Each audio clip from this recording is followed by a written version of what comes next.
I know it's January the 6th, but I greeted Preston as I walked in with Happy New Year today. Because as we start a Monday, I feel like this is it. Now we're all on the same page. A brand new start to 2025. Welcome in to the early game. Welcome into the early game. I do agree. This Happy New Year. This is the first day of the work year for a lot of folks. And I will say this. With that being said, we need a little acclimation period. Do not go into your office today firing off 20 emails because today is the first day. Acclimatize the same way we used to have to get used to the weather. You know, like 2 days, you got to wear pads one day. You got to wear a helmet the next day. Ease yourself. Do not go into that office today firing off 15. Don't be that employee. I'm just telling you. Ease ourselves in. We got plenty of time. So we'll ease into 2025 as our countdowns are on. I believe we are now 39 days away from Valentine's Day, 39 days away from opening pitch over at Founders Park. Jen, I need an official opening day. What is the official opening day of Jen's on the phone? We need the official opening day of NASCAR so we can kind of already start looking ahead to our Corley Pool Solutions Checkered Flag Challenge for 2025. But we get you up and get you going on this Monday morning with a lot to discuss, from some basketball games over the weekend to the NFL playoffs to one coach who all he had to do was lose. The one time you're allowed to lose. And when you don't lose, it messes up the trajectory of your organization, and therefore you only get to coach 1 year, and now you're out the door. Grand opening, grand closing. I will have a hot. Let's do a hot take. First hot take. 6:02 a.m. January 6th. Gerard Mayo, University of North Carolina. Here we come. Following Bill Belichick He'll down. Be there. Has he hired a defensive coordinator yet? I hadn't. He lost one of his early hires, his director of player management, Taylor Edwards, who was at the University of South Carolina, was expected to go to North Carolina, did a flip on him and is now heading to Miami. But hot take. Gerard Mayo wearing the Chapel Hill blue. Okay. All right. So we've got that. We'll tell you more about that throughout the morning. By the way, back to our countdowns. I believe, if I'm looking correctly, Jen, our official start. Do we count the clash at Bowman as the official start of NASCAR, or do we count Daytona 500? It's kind of a preseason, so Daytona is really the first of it. All right, so 41 days. 41 days. And Elio Castroneves is looking to make a run in the Daytona 500. He's usually an open wheel, IndyCar racer. Okay. So that's going to add a little fun. Mark that down. Another hot take right there, I think, as we start off your morning. 803-404-6100. Yeah, a lot to get to. Basketball from the weekend, both men's and women's, and you couldn't have more opposite results, Preston Thorn. The women yesterday destroy Mississippi State. They get revenge for what occurred on Saturday. They win 95-68 on Sunday. But once again, which, by the way, winning by 27 points is impressive. It's even more impressive when you're losing by 9 at the end of the first quarter. Yeah, there's something to it. There's something to it. Well, I did the analytics, broke some stuff down. I want to see if this is true. Are they starting off as slow as we think, or is we just paying attention to the times when they do start off slow? Okay. I don't know. We'll have to look at the numbers and see. But, yes, get off to a slow start, but they got ahead. Tessa Johnson yesterday, 4 of 6 from three-point range, 8 of 11 from the field. She leads the team with 22 points. Chloe Kitts stepping up with one of her better games of the season, 17 points, 10 rebounds for her. Tahina Paopao, 3 of 7 from three-point range. They were 10 of 21 from three-point range yesterday. I felt like that's more of what I expected from them when the season started, but you've seen several games where they've only made 3, 4, 5 three-pointers. Tina Paopao with 15 yesterday. Joyce Edwards, the stud freshman, pitches in 10 points as well for them. We'll get more into that game. Again, they probably get revenge because on Saturday, oh boy, the men had it taken to them. 85-50 was the final of that game. We'll discuss when we realized what might have been occurring. We're going to play our favorite game in reverse. Yeah. Normally our favorite game is when did you know that they were going to win? Let's play it in reverse this time. Yeah.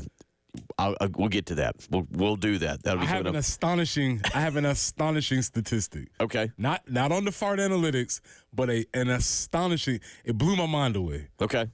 And I'm sure this happens more frequently than it doesn't, but this stat tells the story. It was a rough Saturday afternoon. Rough start to conference play, and bad news. Really bad news. It doesn't get better. Alabama rolls into town fresh off of spanking Oklahoma in a hyped-up matchup for the SEC. They play on Wednesday, and then next Saturday, it feels like nemesis Auburn, a team that last year, even when South Carolina was good, Auburn still got the best of South Carolina in very dramatic ways. Auburn rolls into town on Saturday, so you get back-to-back games now against teams that are absolutely red hot. Auburn comes in. Now they'll be number 2 in the country when they arrive on Saturday.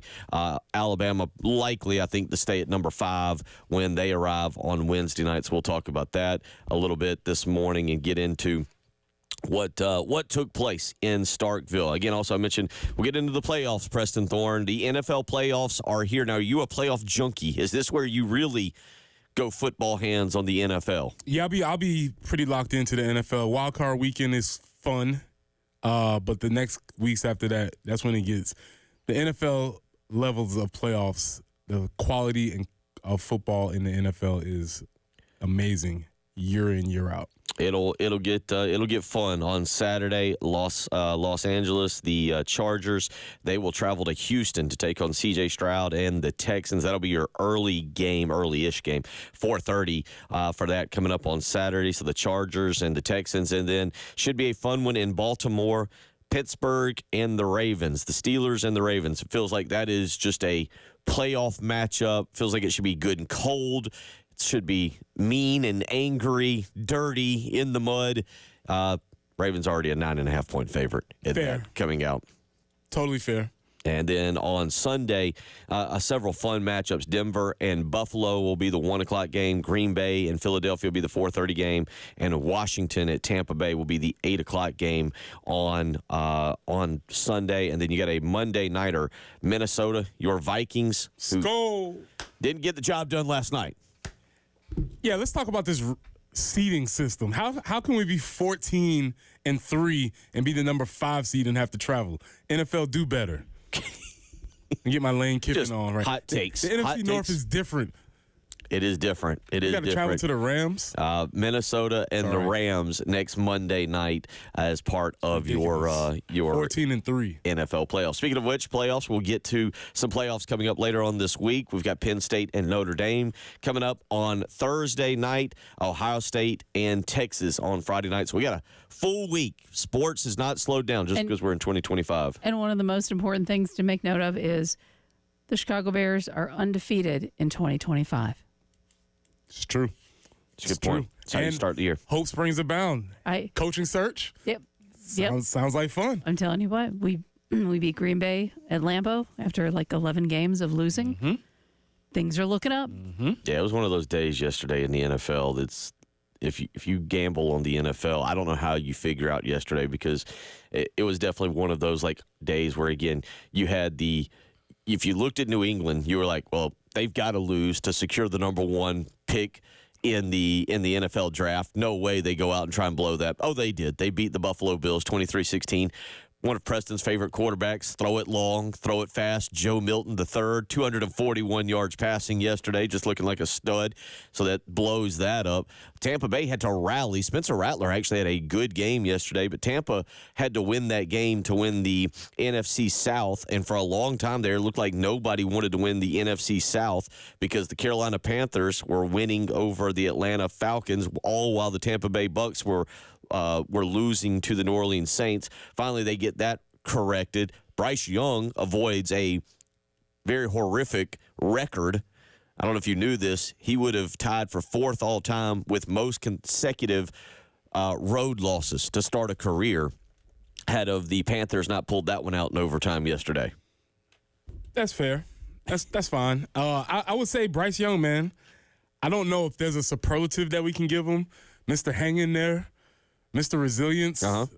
He deserves some kudos for the season that he had. Maybe, just maybe a bud. Maybe is he growing going into 2025? Ooh, maybe. Open the door to that a little bit. Maybe a bud. That's a possibility. Just maybe going into 2025 with him and Xavier Leggett. Yeah, you had those games. As Jen just mentioned, great day for her Bears, 24-22. Caleb Williams throws for 148 yards in that ball game. You had all kinds of stuff happening yesterday in the NFL, and then of course, as we mentioned, the one game that had a whole lot of meaning last night. Detroit takes down Minnesota 31-9 in that battle for the playoff spot, for the division clinching playoff spot in that. So a lot to get to. We'll do a lot of basketball here this hour. Men's, women's. Again, you couldn't have a more opposite result from Saturday to Sunday for the men's and the women's. We'll get into the men's. And as you said, we'll do a reverse. When did you know? When did you feel it? Well, we have the quote on here from Lamont when he asked when he realized it, and I wonder if he realized it before I realized it. I would love to know if there's a difference in opinion here. So we'll get into that. If you want to weigh in this morning, as always, 803-404-6100. Texter weighs in. Never heard the term crash out until Preston brought it up. Heard it twice this weekend. That's how it works, man. That's how it works. The world is moving around you. You just have to be aware of these things. You probably have heard it 20 times, but you just weren't aware of it. That's how it works, man. Appreciate you listening. There you go. 803-404-6100. You're listening to Preston Thorn, Bill Gunner, Jen Jensen. It's the early game.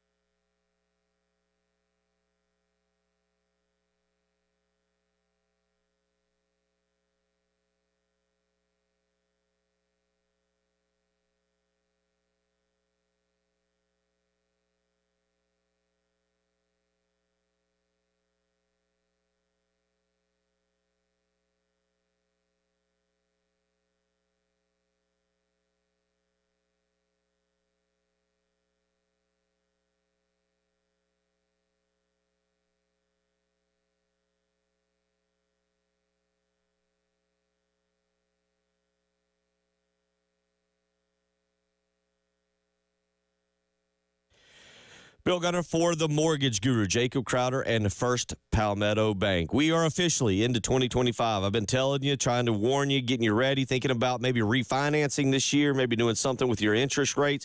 Well, guess what? Now is the time to officially try and take advantage of that.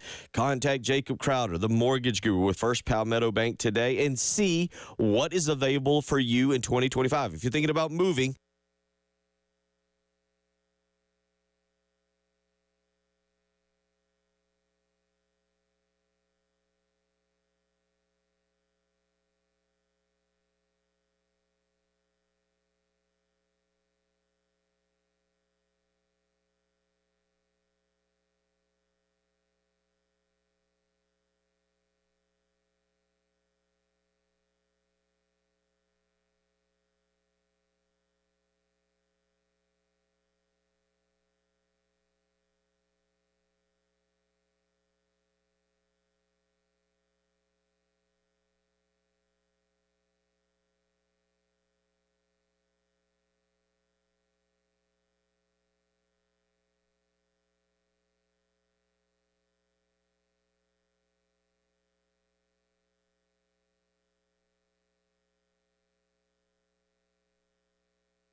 And taking a peek at those traffic conditions, we aren't really seeing any accidents to speak of so far.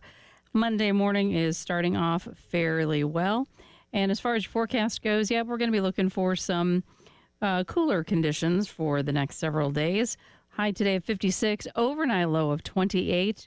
Tomorrow, 46 will be our high, 48 on Wednesday, but the overnight lows for Tuesday into Wednesday night into Thursday, those overnight lows sitting at about 23. So our overnights really for the remainder of the week are going to be a smidge on the chilly side. But right now, we are starting off the morning, and we're looking at 54 currently on 107.5 The Game.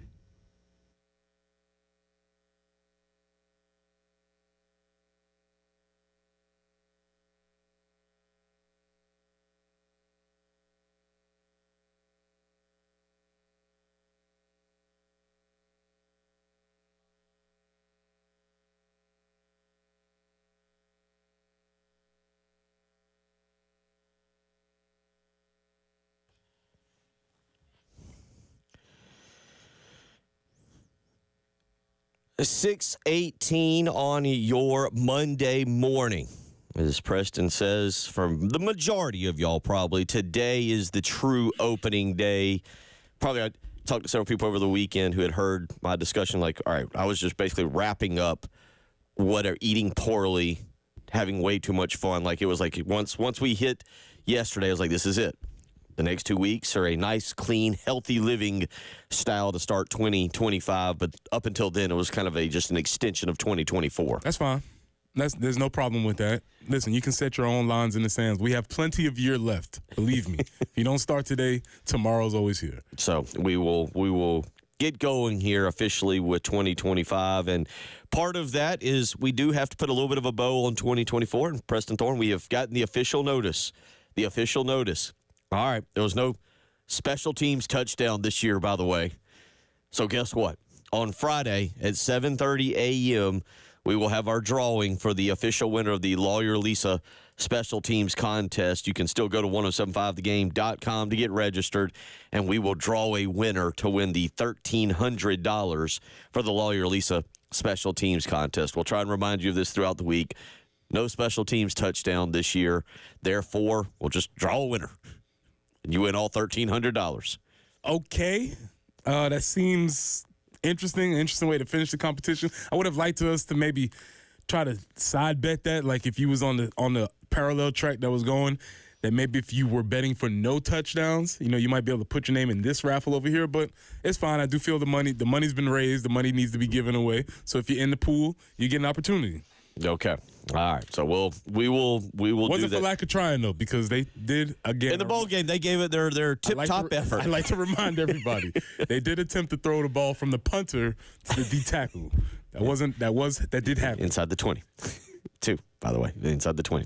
803-404-6100. So when did you kind of on Saturday, like if you were like me, you're like, all right, there was a bunch of college basketball. You had you had Kentucky and Florida got going at 11 a.m. in a great game. Tennessee and Arkansas was another SEC top 25 game. You had several games going on Saturday to kind of get involved with. And if you're like me, you kind of planned it out. And you're like, all right, 2 o'clock, let's see what the Gamecocks have. Here we go, conference play. Just like last year, opening with Mississippi State. Last year it was here in Columbia. This year, obviously, on the road in Starkville. How quickly did you realize this was not going to go the Gamecocks' way? Bill, here's the thing. There's an astonishing statistic. And sometimes we do numbers, not on the Fart Analytics. Sometimes we do numbers. The number for today is 0.00. Oh. And that would be the amount of time that the Gamecocks led in this game. Yeah. Or you could say, flip it the other side, you could say 60. The amount of time that 40. I'm sorry, 20. You could say 40, the amount of time that Mississippi State led in the game. But that is astonishing. Not 2-0, 3-2. There's usually something that happens along the way. But it was tied, actually. So technically, Mississippi, there was one tie. At what at 18:28, Jacoby Wright made a layup a minute and 32 seconds into the game to tie the game at 2. That would be answered by a Josh Hubbard three-pointer about 23 seconds later, so 18:05. So technically 38 minutes, 5 seconds is what you have there for the lead for Mississippi State. However, there were 0 lead changes. No lead changes. Okay, all right. Because then Josh Hubbard made another 3 about 30 seconds later to make it 8-2. Yeah. They would make another 3 at the 15-minute mark to go up 11-2. There would be 2 free throws made to make it 13-2. And then this is the point where I was like, 8 ball game. I'm going to be honest. The pace wasn't that far off. I believe we finished the first half with 18 points. Get to 18. Well, let's do this. 43-18 at halftime. Let's do this. This is when you knew. Jen, can we hear from when Lamont says that he realized that they might not have had it? I believe it's clip number 7. Yeah, that's a good question. I don't know. I've been in a lot of games. You know,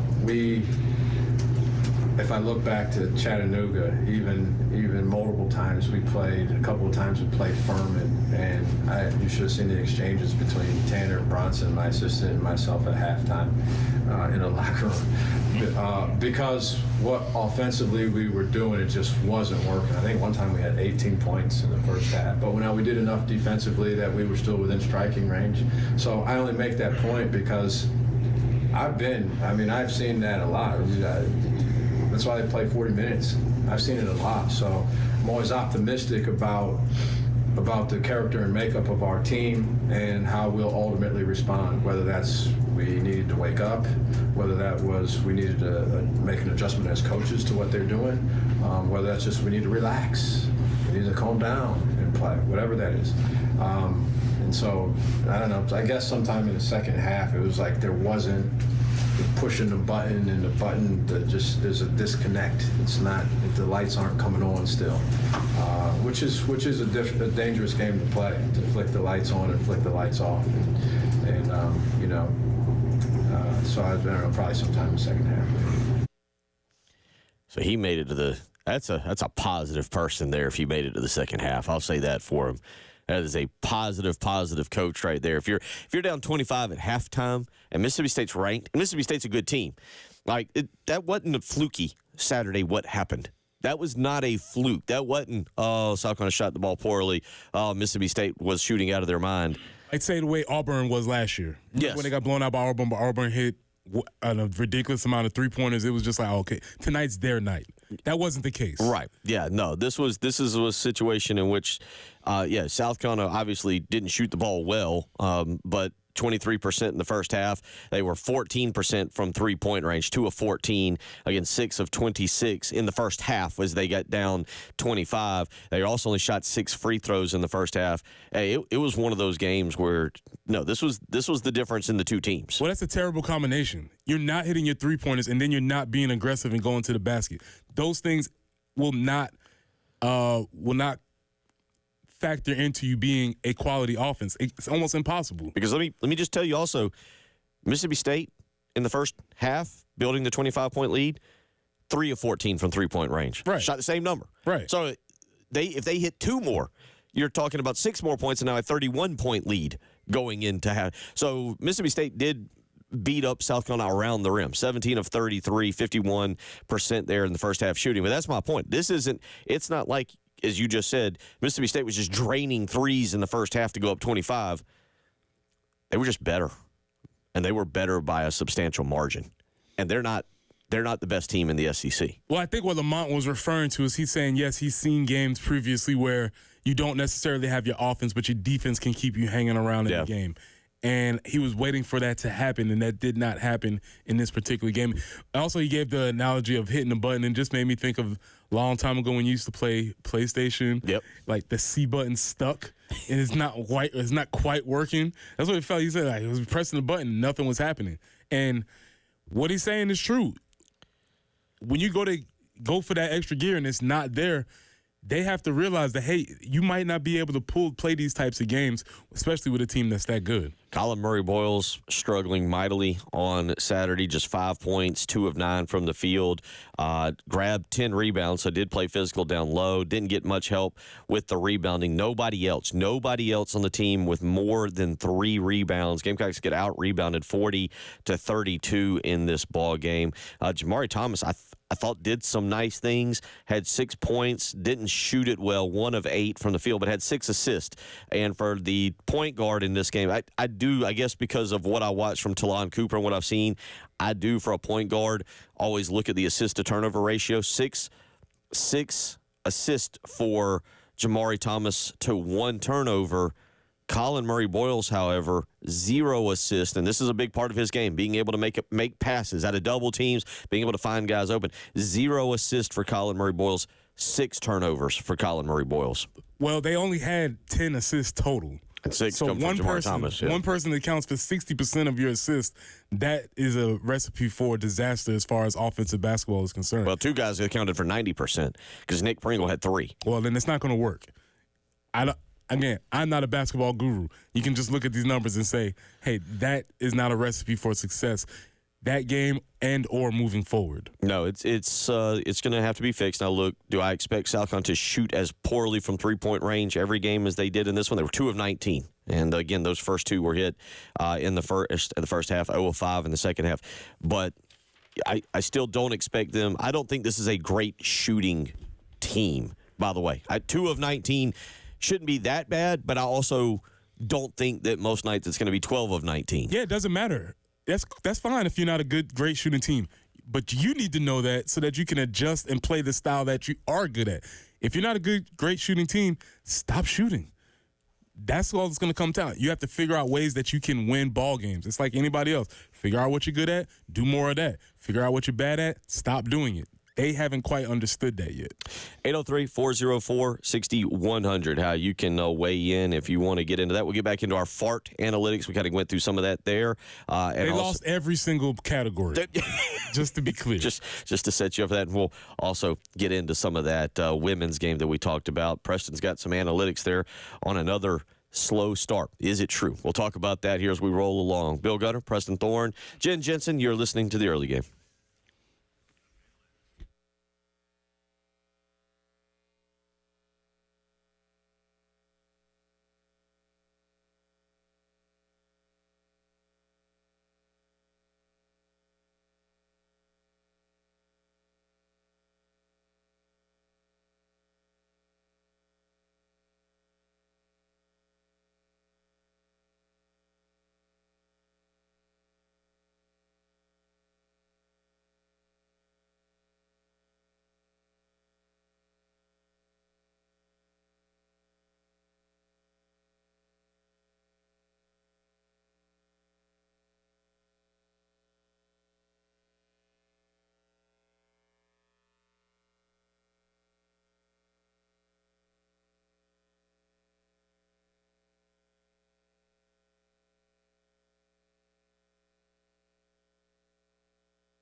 Taking a peek at those traffic conditions again, and so far things moving fairly well across the Midlands. And as far as your forecast goes, yeah, we're going to see a fairly decent day as far as your weather is concerned, but then that will be cooling down a little bit. Looking for a high today of about 56, but then we're going to have that overnight low of about 28. So a couple cooler mornings are on tap. Tomorrow's high 46, overnight low 23. Wednesday 49, overnight low of 24. Rain and that kind of stuff. That's what I'm trying to say. Yep, that's not going to be here until about Saturday. Right now, we're looking at 41.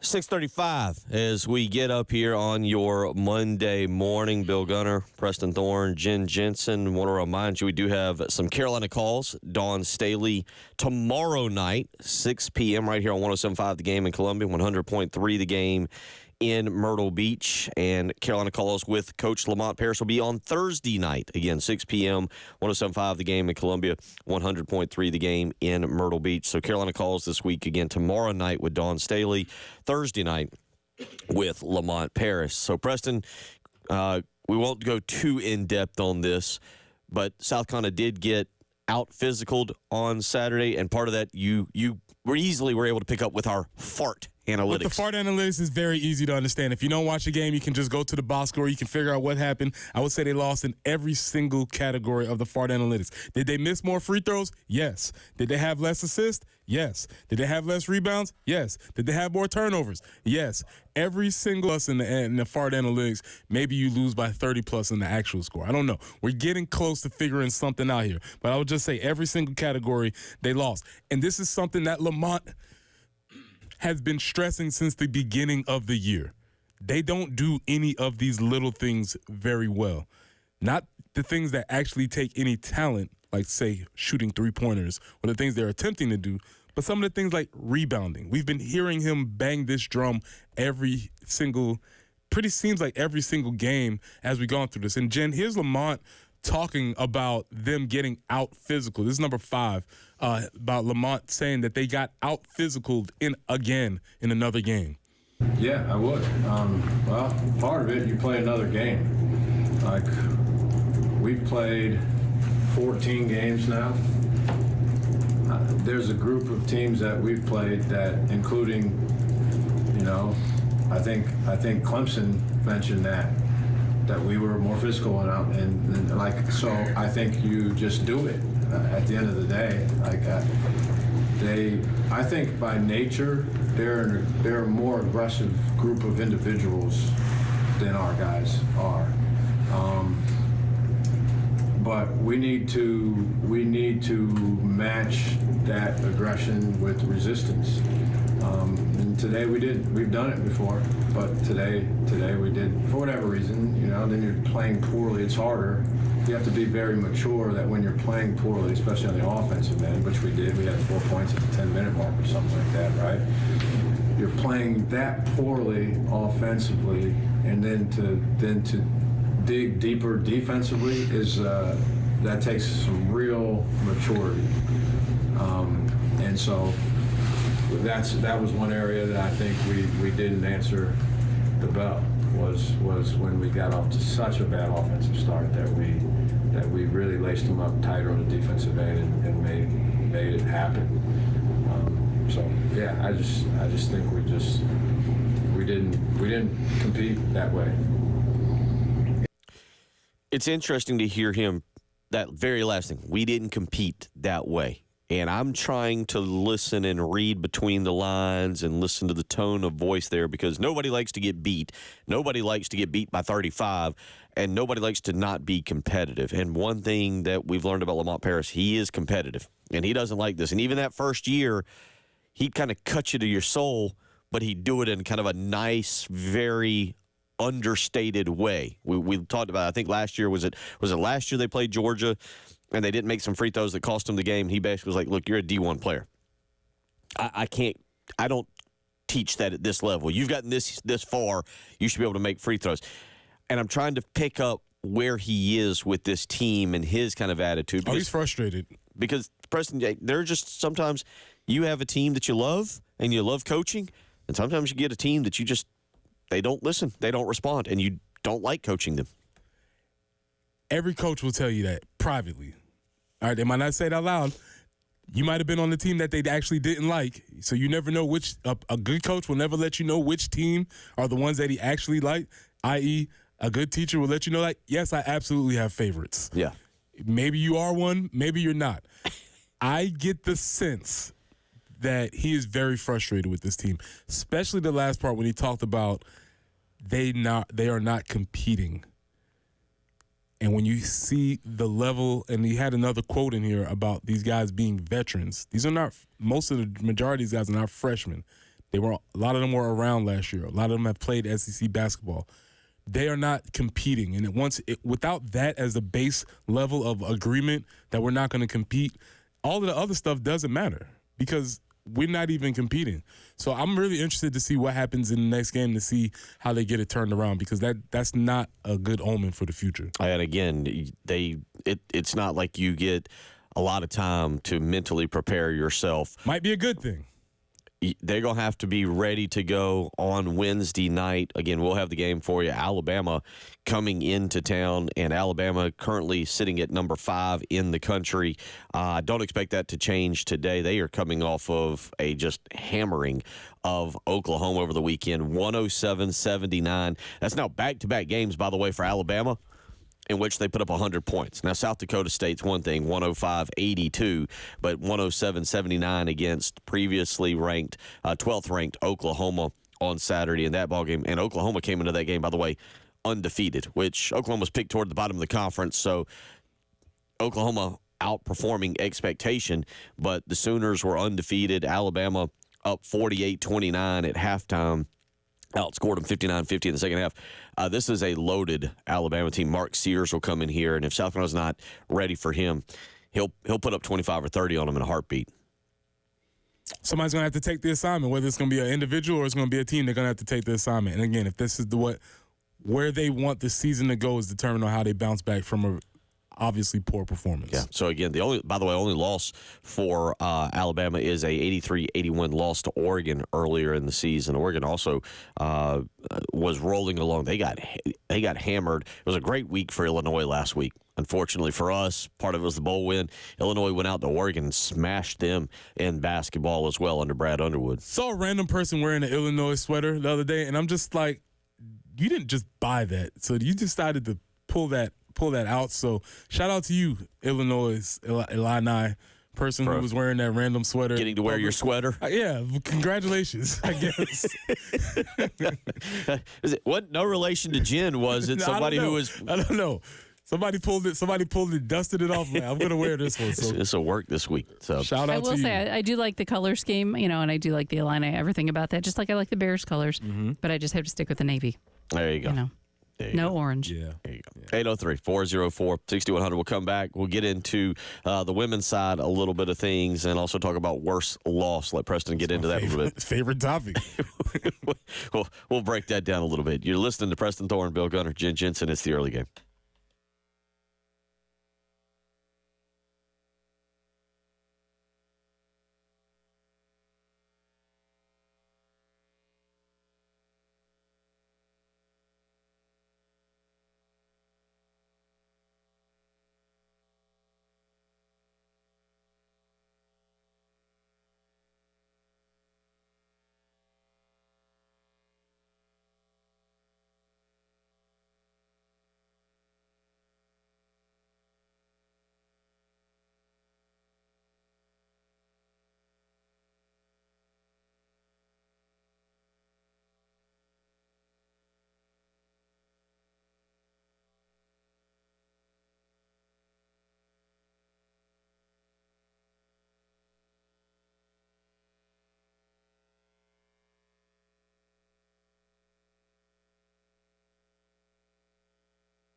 6:48 here on your Monday morning as we get you up and get you going talking basketball. We'll get more into this. Jamie Bradford set to join us in the next hour. We'll talk some bowl game with him from what he saw last week and also talk some basketball as well and maybe even throw a little baseball at him to try to be positive this morning.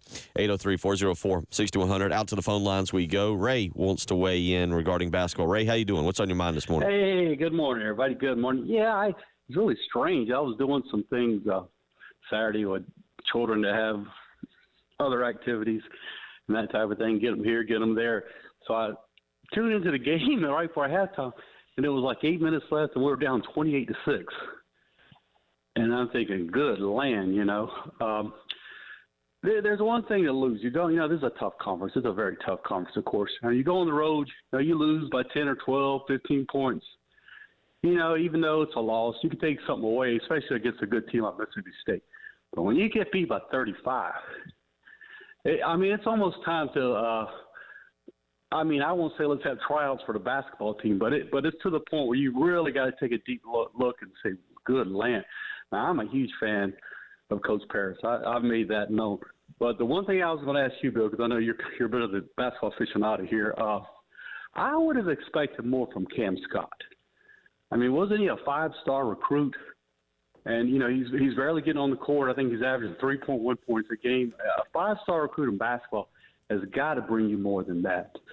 I'll take it off the other side and just see what you got to say about Cam. I know he's a Lexington guy. I know you're a Lexington guy. I went to Lexington eons ago. But I'm just kind of curious. But anyway, I'll take it on the other side. Thanks a lot, guys. Yeah, appreciate the phone call. I haven't talked to anybody down there. I don't know kind of what exactly the issue may be. This is my personal assessment with Cam. I think there's no confidence for him right now, and that happens sometimes. You make the jump, but he seems like a guy right now who's almost questioning, doubting his ability mentally. And Preston, I'm sure maybe you've seen that as a college player, as a coach, guys who are really good and then they get kind of, and I don't want to say punched in the mouth in a bad way, but you take a step up and things don't go your way right away, and all of a sudden maybe you start to question yourself, and that's a hard hole to dig out of, especially in certain situations, and I think this is one of them. Yeah, that could absolutely be true, and I don't know that to be true, but that is a definite possibility.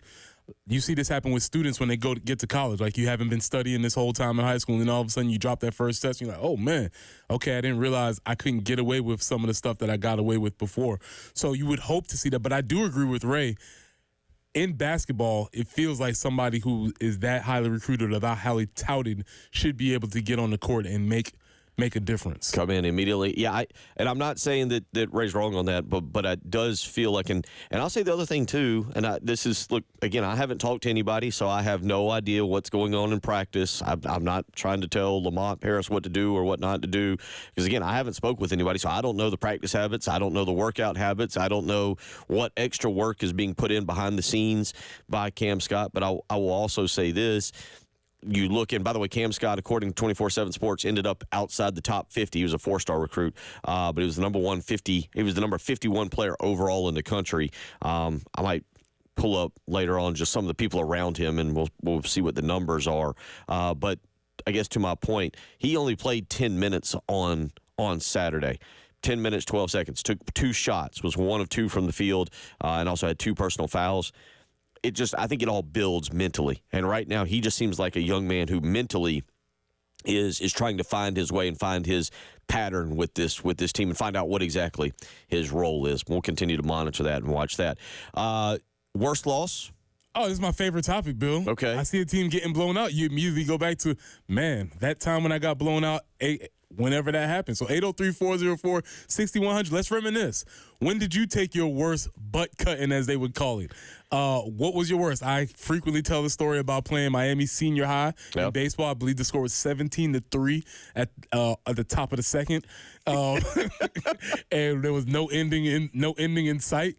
So I always like to think about those times where you just are either outclassed, outgunned, outmanned, whatever the case is, and you just got to sit there and you take it, man, because that's part of sports too. Yes, we love championships, but the other side is sometimes you got to hold those L's.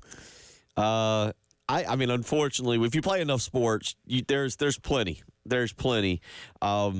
this coming Friday night, they're going to honor my state championship basketball team. 25 years ago, we won the state championship at Lexington, and they're going to honor us. And then Saturday night, they're doing 100 years, big thing for Lexington high school athletes, 100 years of excellence.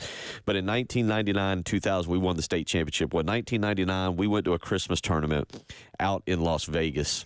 And I don't know if I've told this story before, but we go out there, and we were coming off of a state championship appearance my junior year in which we lost to Rolando Howe and Lower Richland. We thought we were good.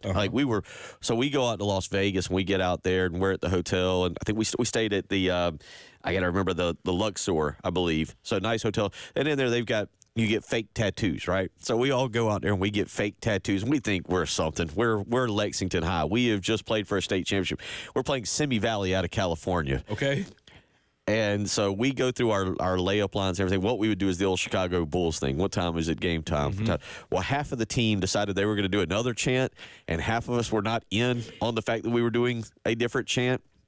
So, number one, we think we're big and we're bad, and we're Lexington. We're going to go out and steamroll everybody out at Las Vegas. We play Simi Valley out of California. Well, the first thing that occurs to me is they walk in. They were all putting their surfboards, I believe, underneath the basket. They were all about 6'3", 6'4", spiky hair. I mean, they look like they'd come straight off of the beach. We still think we're big and bad.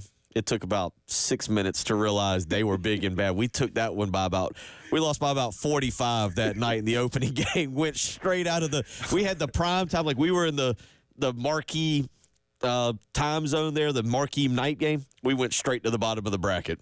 45-point loss. That's what I'm talking about. 803-404-6100. Text us in. Worst loss. Because we suffered a bad one on Saturday.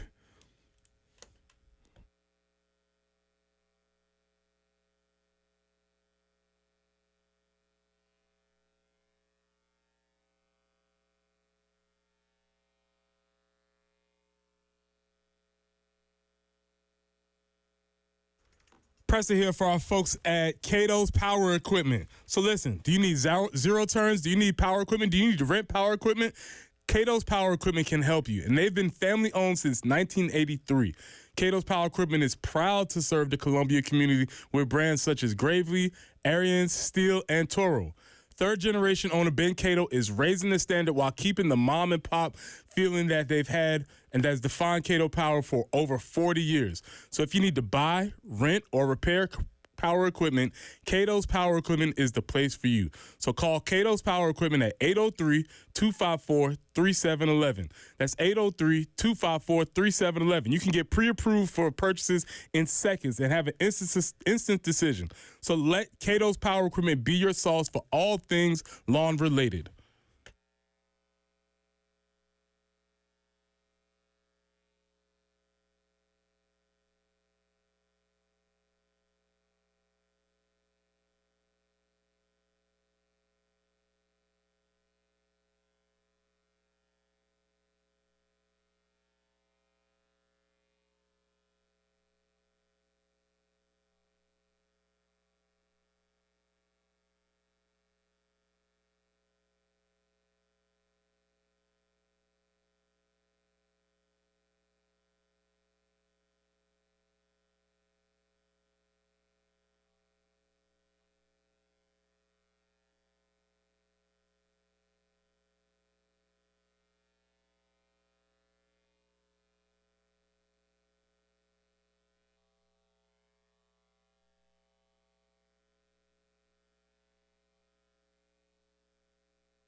I-77 northbound there at exit 24, that's Highway 21.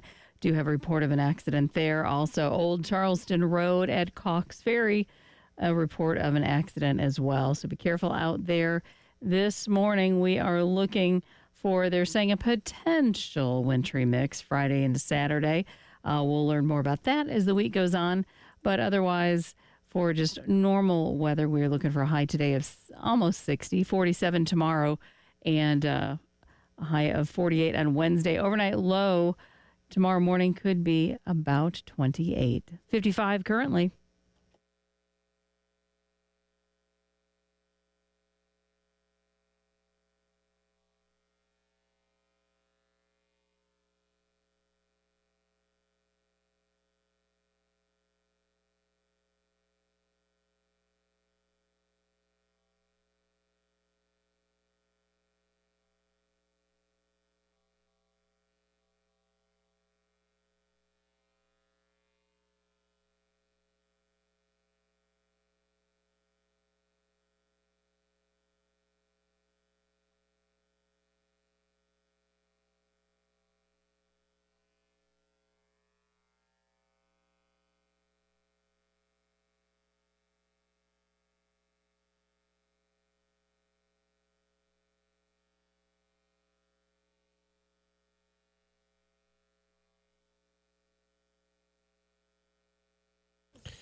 Up and at 'em here, 7 a.m. I believe, at least for my kids, I can speak to this. They are not back to school today. Tomorrow becomes the first day for at least Lexington District 1, where they all start going back and starting the second half of the school year. So maybe this morning you're not having to get up at 7 o'clock and get the kids to school. You got one more day before the winter, spring semester really gets going. But get up and get going with us as we have talked basketball this morning.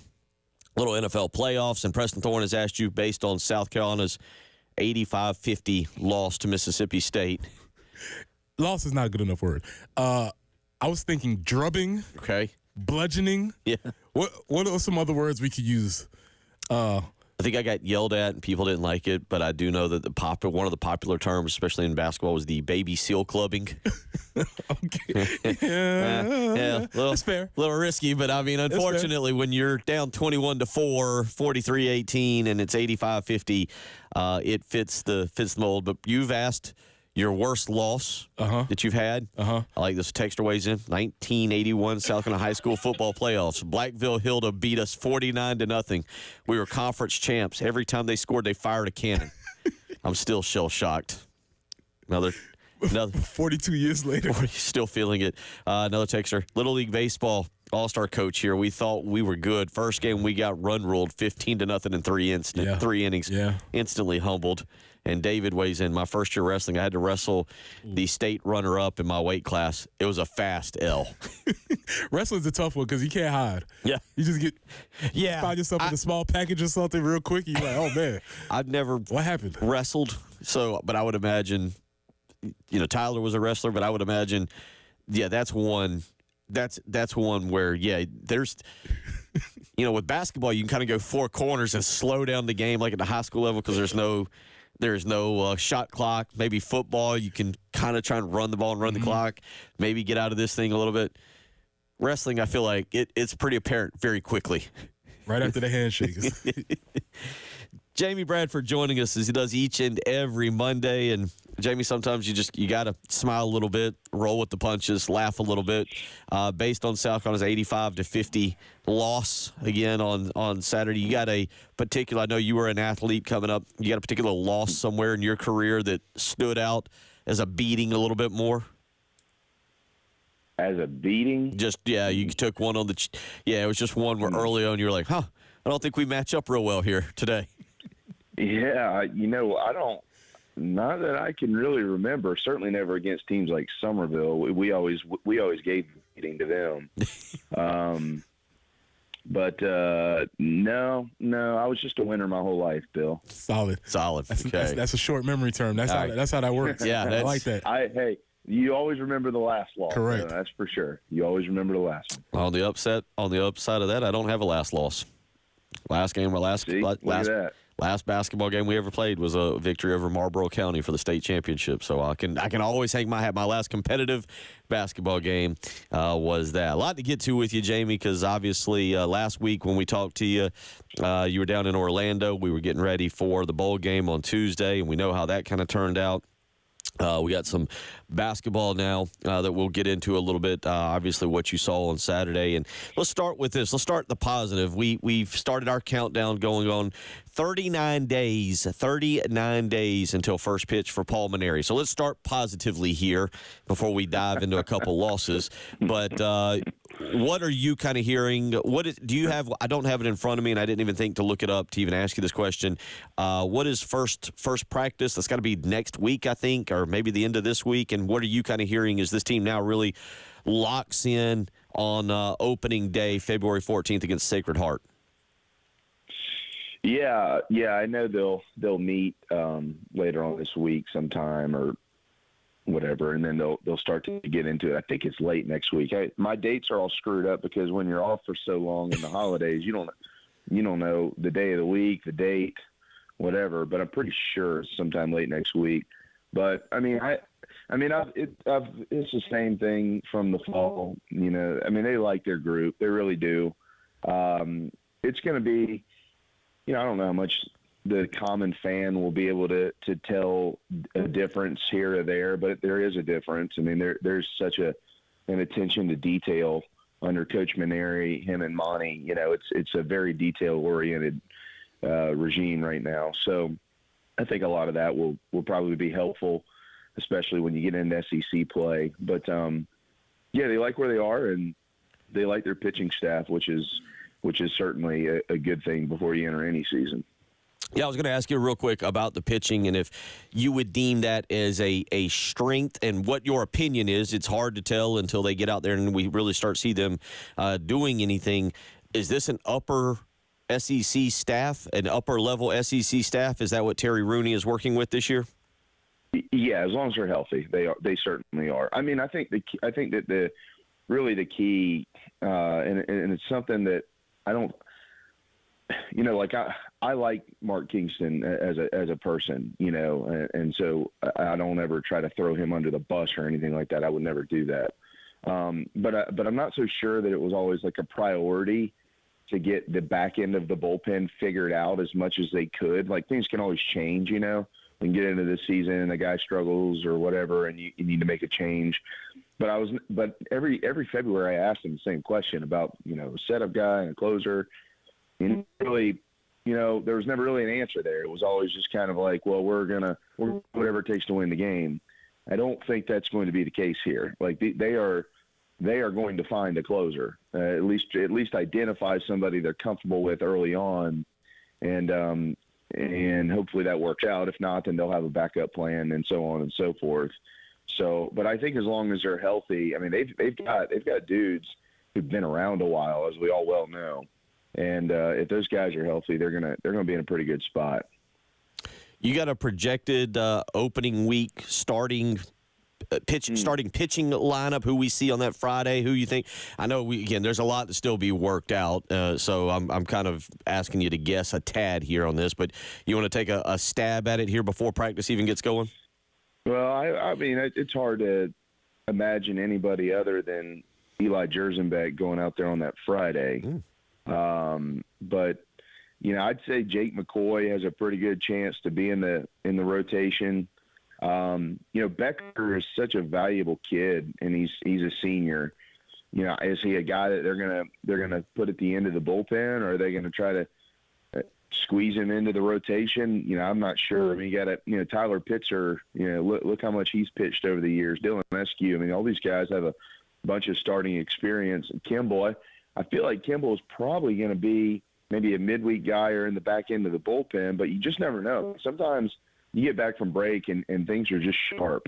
But I would say McCoy and Jersenbeck certainly in weekend rotation as it stands today.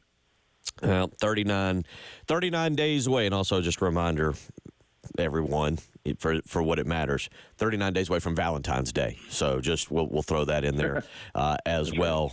Go ahead and plan accordingly. Take your significant other to the ballpark, to Founders Park, on that particular Valentine's Day to catch the opening of the Pulmonary era. And certainly as we get closer and closer and we start to get some reports from practice, Jamie, we'll talk a lot about that. But that's kind of our positive segment with Jamie for the morning, because when we come back, well, we'll get into the football game a little bit. Last Tuesday, the 21-17 loss to Illinois. Jamie was there in person. We'll get his take on what he saw from his side of things, both with the actual game, also with Brett Bielema and Shane Beamer. All of that. We'll circle back to some basketball later on this hour. Maybe have another positive segment there as it pertains to the women's side of things. So a lot to do this morning as Jamie Bradford joins us. We really kick off 2025 here on a Monday morning. You're listening to Preston Thorne, Bill Gunner, Jen Jensen, and joined as always on a Monday by Jamie Bradford. It's the early game.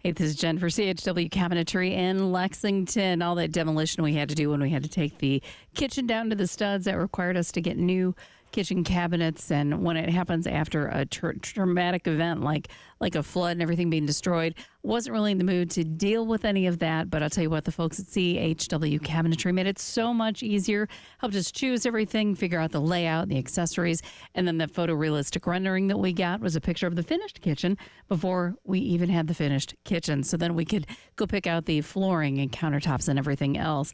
But they do much more than just kitchens. They can get your closet more functional, maybe your pantry a little bit more functional. If you're looking to create some type of a home workspace, they can help you out with that as well. So many options. I encourage you to visit chwcabinetry.com or call them today at 803-520-6837 and be sure to tell them Jen Jensen sent you. Locally owned, women-owned CHW Cabinetry. Passion from inspiration to installation.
Old Charleston Highway at Cox Ferry Road, a report of an accident there. Also I-77 northbound at exit 24. So 2 areas to be mindful of as far as your travels are concerned. Forecast for today, looking for actually some morning rain, high of 60, that overnight low of 28. Tomorrow, a little bit cooler, 47 for the high, be 48 on Wednesday, but the overnight lows in the low 20s. We're talking like maybe 23. So enjoy today a little bit. Right now, sitting at 55. Feels a little bit cooler than that right now because it's a little bit damp out there on the early game.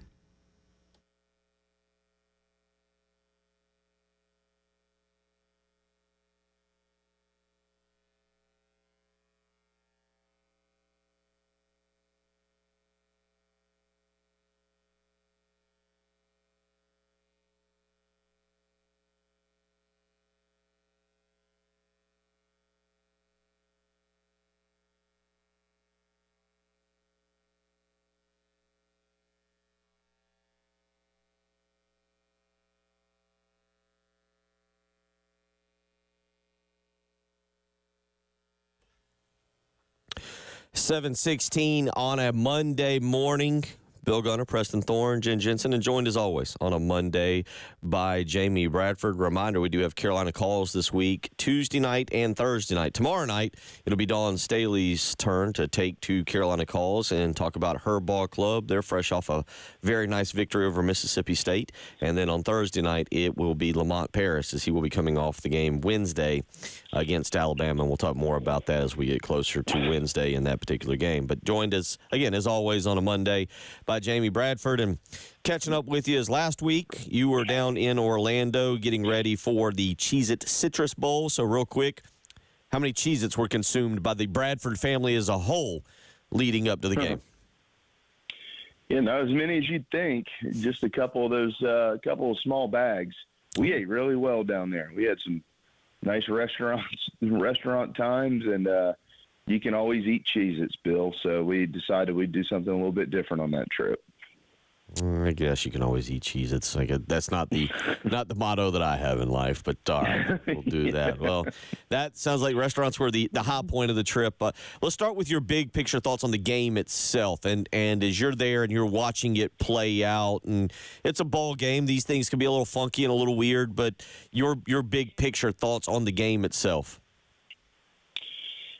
Well, it's the second straight bowl that, ended really frustratingly. I mean, certainly, I think you look back in Jacksonville at the end of 22 in the Gator Bowl, and you felt like there were some things that happened in that game that Carolina, could have gotten out of there with a win, and they didn't. And then kind of the same thing here. Give credit to Illinois down the stretch because couple of things. Number one, they were, I think, 8 of 12 on third down, which is spectacular. They made the plays that they needed to make down the stretch to win the game, and that certainly is important. I think they threw a curveball at South Carolina defensively, with what they were doing, and Sellers hadn't played in a month, and that was apparent. And you put all that into the pot, and it's got the ingredients for a frustrating afternoon. And that's kind of what it turned out to be. I mean, aside from the Eamon saga and the Bielema situation, which I was standing right there, I watched both of those events play out. I mean, second for second. And I think Shane was very, very. There was a lot of emotion built up in him when that Bielema situation happened. So, yeah, I mean, it's just a frustrating day. It was a frustrating day. How will it affect the future? I don't really think that it does. I think it affects it more. Like, if you win a bowl game, the positivity is kind of outweighs than if you lose a bowl game, and the negativity these days, because there's just so many excuses to lose a game with opt-outs and stuff like that. So I don't think there's going to be some long-term effect, but it certainly would have been pretty neat to see for the 5th time in program history, double-digit wins. Your thoughts on the play of Lenora Sellers, who didn't have a bad day. I look, if this had been coming off of the Old Dominion game, I think we'd say, man, solid game from him. He had showed us such great stuff in November. I think some people were kind of like, oh, that's a disappointing performance. Yeah. He wasn't sharp. I mean, he was okay. I've rewatched the game. In my opinion, it looks a little bit different on TV than it did in real time. Aside from the Josh Simon play at the end of the game, I know of 3 other plays that were just wide open, and he probably hits them 9 out of 10. I mean, one of them was going to be a touchdown. I mean, it was he. I don't really know how to explain this. He was wide open.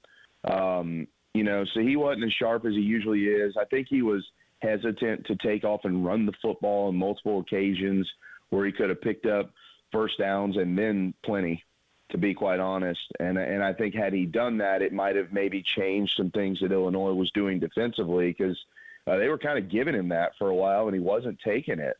I'm not a quarterback's coach, so, I'm not going to sit here and break down every single little thing he did and he didn't do, but those are things that he was doing. And I think a month off from game time probably affected that a little bit. In the long run, how much is it going to affect him? I'm not so sure that it really will.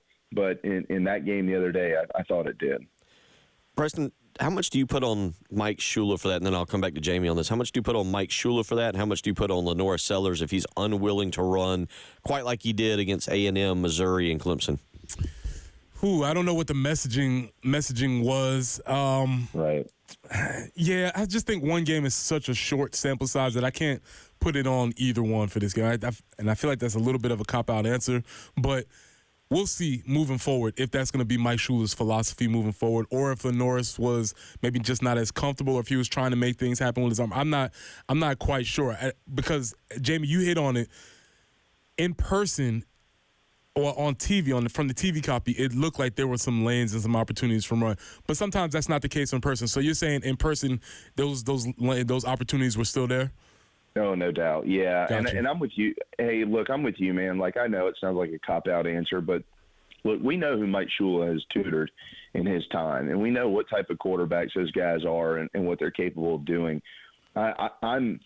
I'm not saying that this isn't true. I don't know the answer, but I would find it hard to understand a scenario where Mike Shula would step in as the OC at South Carolina and decide that he's going to change all the things that have been working for Lenore Sellers down the stretch. I just don't see that. I think if you want to make changes, most likely those things are going to come in the offseason and spring practice and things like that. I'm sure they wanted to keep the train on the tracks and go try to win the game.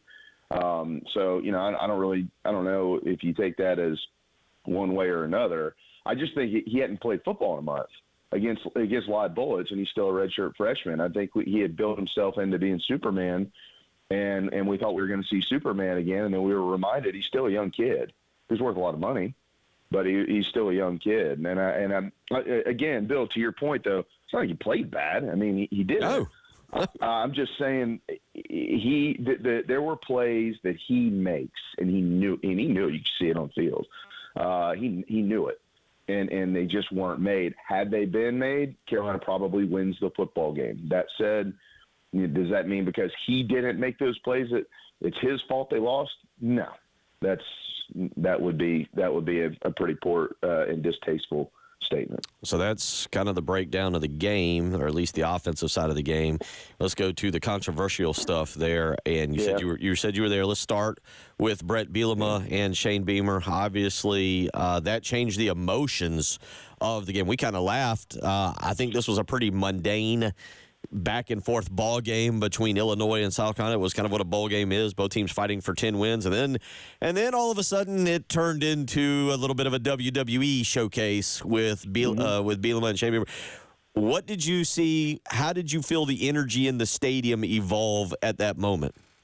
Well, it definitely shifted in favor of South Carolina. It's just unfortunate that they didn't win the game. I mean, it was a pretty it was a pretty shocking moment, and throughout the ball game, there was a ton of Carolina people there, number one. And the sidelines, it started there earlier in the game, I should say, and then it resonated into the stands with the substitution situation and what they were doing and the faking of the injuries. All that was real. It was happening, and nobody was doing anything about it. And, the Gamecock football program, they can't come out and just continue to talk about this because it's just going to look like sour grapes and poor losers. They just can't do that. They have to move on. The rest of us can, and that stuff was going on all game. And then for Brett Bielema, Shane was right after the game. Nobody knew at the time exactly what Bielema was frustrated about when he came over and mocked the entire sideline, which he admitted to in a post-game press conference. But then, when he said what he said and when Beamer said what he said, Shane was exactly right. They play within the rules. You play to the whistle, man. And I get it. Like, that's like that sign is there for a reason. It's kind of a player safety unwritten rule thing, whatever. You still play to the whistle. And if you don't, that's how people get hurt. And you mean to tell me that there's no other team out there that might try to run a trick play like that at some point in time? Come on, Brett. Come on, man. So for him to walk over after Shane had walked to that corner and checked on his player for him, patted him on the helmet, and walked back to his sidelines, and then Bielema takes his sweet time to get over there and proceeds to do that. I thought it was classless. I thought it was tasteless, and certainly wish South Carolina could have won the game to rub it in a little bit more, but that was a pretty poor moment for him, and everybody in the ballpark knew that he was in the wrong when he did it. Wild situation all the way around. And then let's go to the final situation and what you saw. You said you were pretty close to it, how the Nick Eamon-Worry situation played out. Yeah, I watched the whole thing. They came out, and when the defense came onto the field, I noticed 31 out there, Peyton Williams. And I thought to myself, well, now, wait a second here. Is Eamon-Worry, did he get banged up? Because that's not good. And looked over on the sideline, and there he was. He was just standing there. Holding the football, not even his helmet. And in that point in time, it crossed my mind, had he opted out. And then you saw, and I won't say who, but somebody walked up to Shane Beamer and said, apparently, Nick Eamon-Worry's not in the game, not playing. And Shane walked down the sidelines, had a conversation with him. It was pretty animated. Put both of his arms in the air, pointing towards the field like you should be out there, essentially. And after that conversation, Coach Beamer walked down the sideline and kept coaching the game. Eamon-Worry walked over where the rest of his team was sitting on the bench. He grabbed, he shook all their hands. He grabbed his helmet, and Derek Moore escorted him to the locker room. He threw his gloves in the stands to a couple of kids, waved goodbye, and that was the last time we saw him. 803-404-6100. So there's that side of that. We'll get back into some basketball and maybe a little bit more football. Kind of some final thoughts from Jamie on the 2025 season there and what he kind of anticipated. And then we'll certainly get back into what occurred over the weekend as it pertains to basketball here as we roll along on your Monday morning. Listening to Preston Thorne, Bill Gunner, Jen Jensen, again, joined as always on a Monday morning by Jamie Bradford. It is the early game.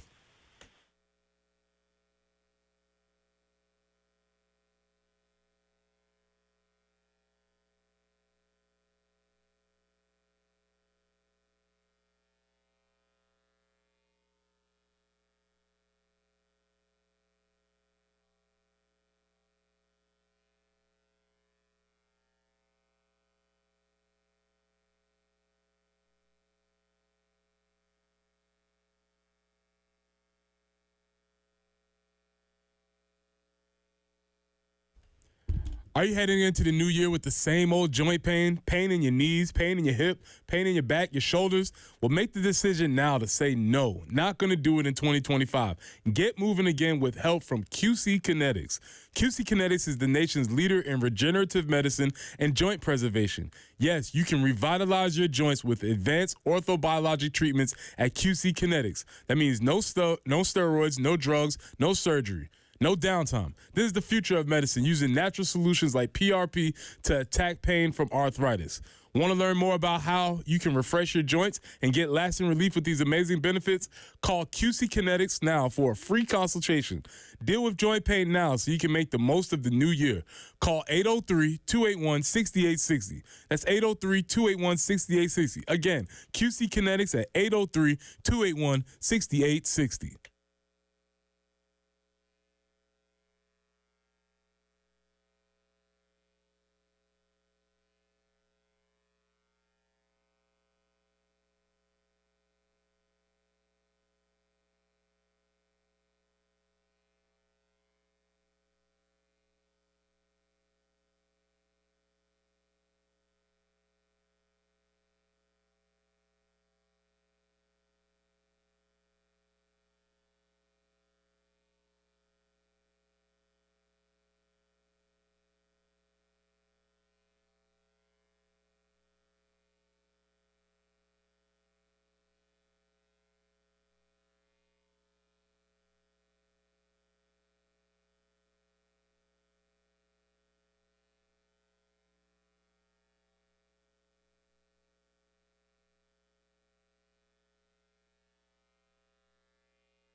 And for your Monday morning, it looks like we're still working that earlier tie-up Old Charleston Road at Cox Ferry Road and I-77 there at Highway 21. That's exit 24 on 77 northbound. There is an accident there. 60 will be our high today. A little bit of morning rain that'll be heading out. Then we'll have some wind. 47 for the high tomorrow. 48 on Wednesday. The overnight lows both nights around 23. So it's going to be a little bit chillier, but currently we're sitting at 55 on 107.5 The Game.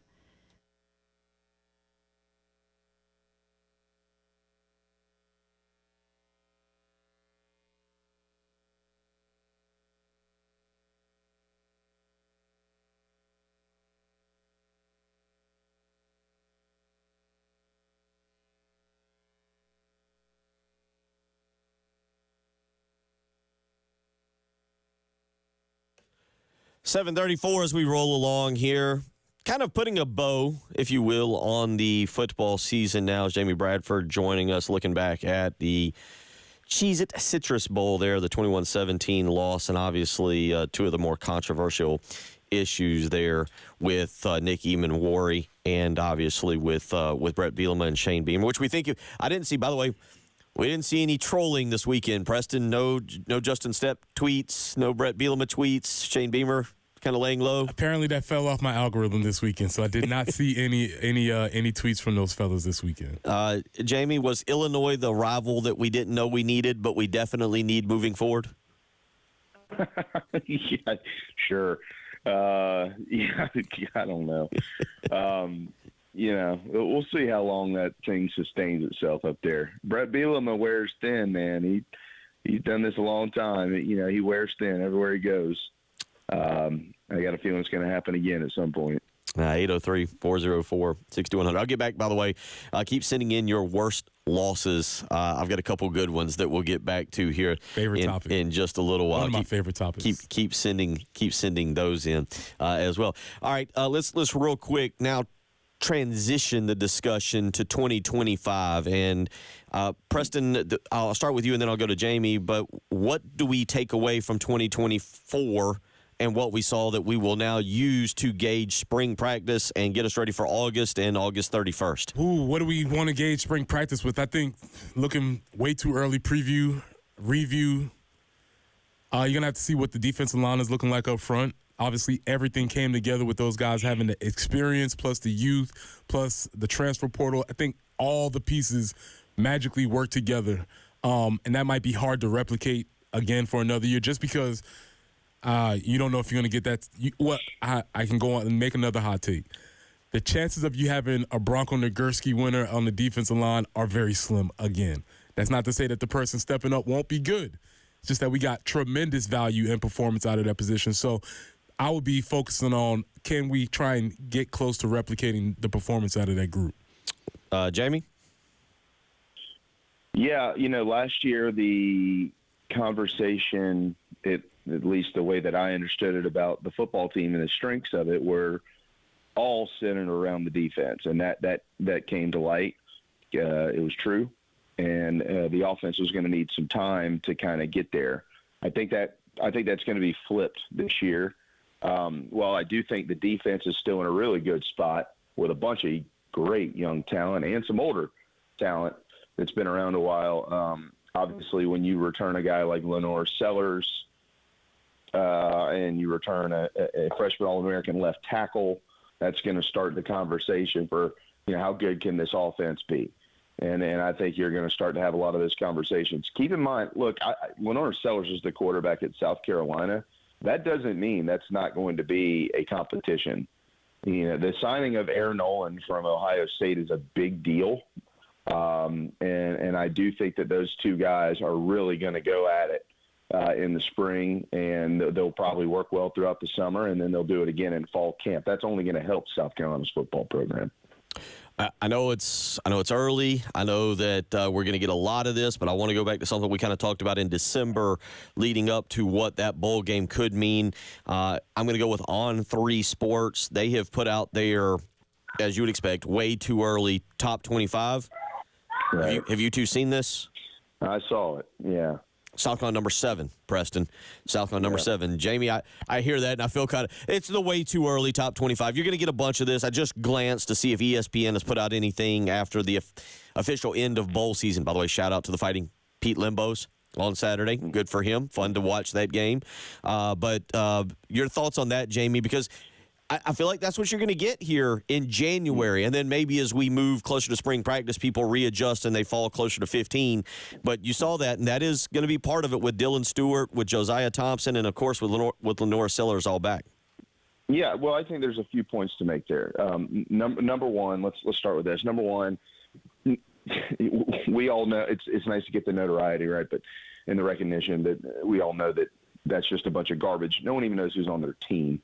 So it's impossible to predict those things. However, it also goes to show you how little bowl outcomes impact anything anymore, because back when Preston Thorn played for the Gamecocks, you knew who was going to be on the football team the next year. Like you knew who was returning and you knew who they had signed, and then maybe there'd be a surprise or two in JUCO or something like that. But you knew what the team looked like, so you could get a decent prediction, if you will, of at least what who would be out there, and that could help you rank them a little bit better. You have no idea who's going to be on the team. So that's really what it comes down to anymore. It's not necessarily the outcomes of the bowl, but it also goes to show you how important having a star quarterback is in college football. If you have a star quarterback, you are going to get some recognition. And South Carolina has entered the chat with that situation with Lenore Sellers. And that's a lot of what you're going to hear over the next 7 or 8 months. Your thoughts on that? When I hear you say, because you had not seen that, obviously. So no, I didn't. When I say that, what pops up into your mind? That was very surprising. Look, it's better to be ranked than unranked. You can use whatever motivational tactic you want to use. It's cool. Let's do it. I agree with Jamie 100%, though.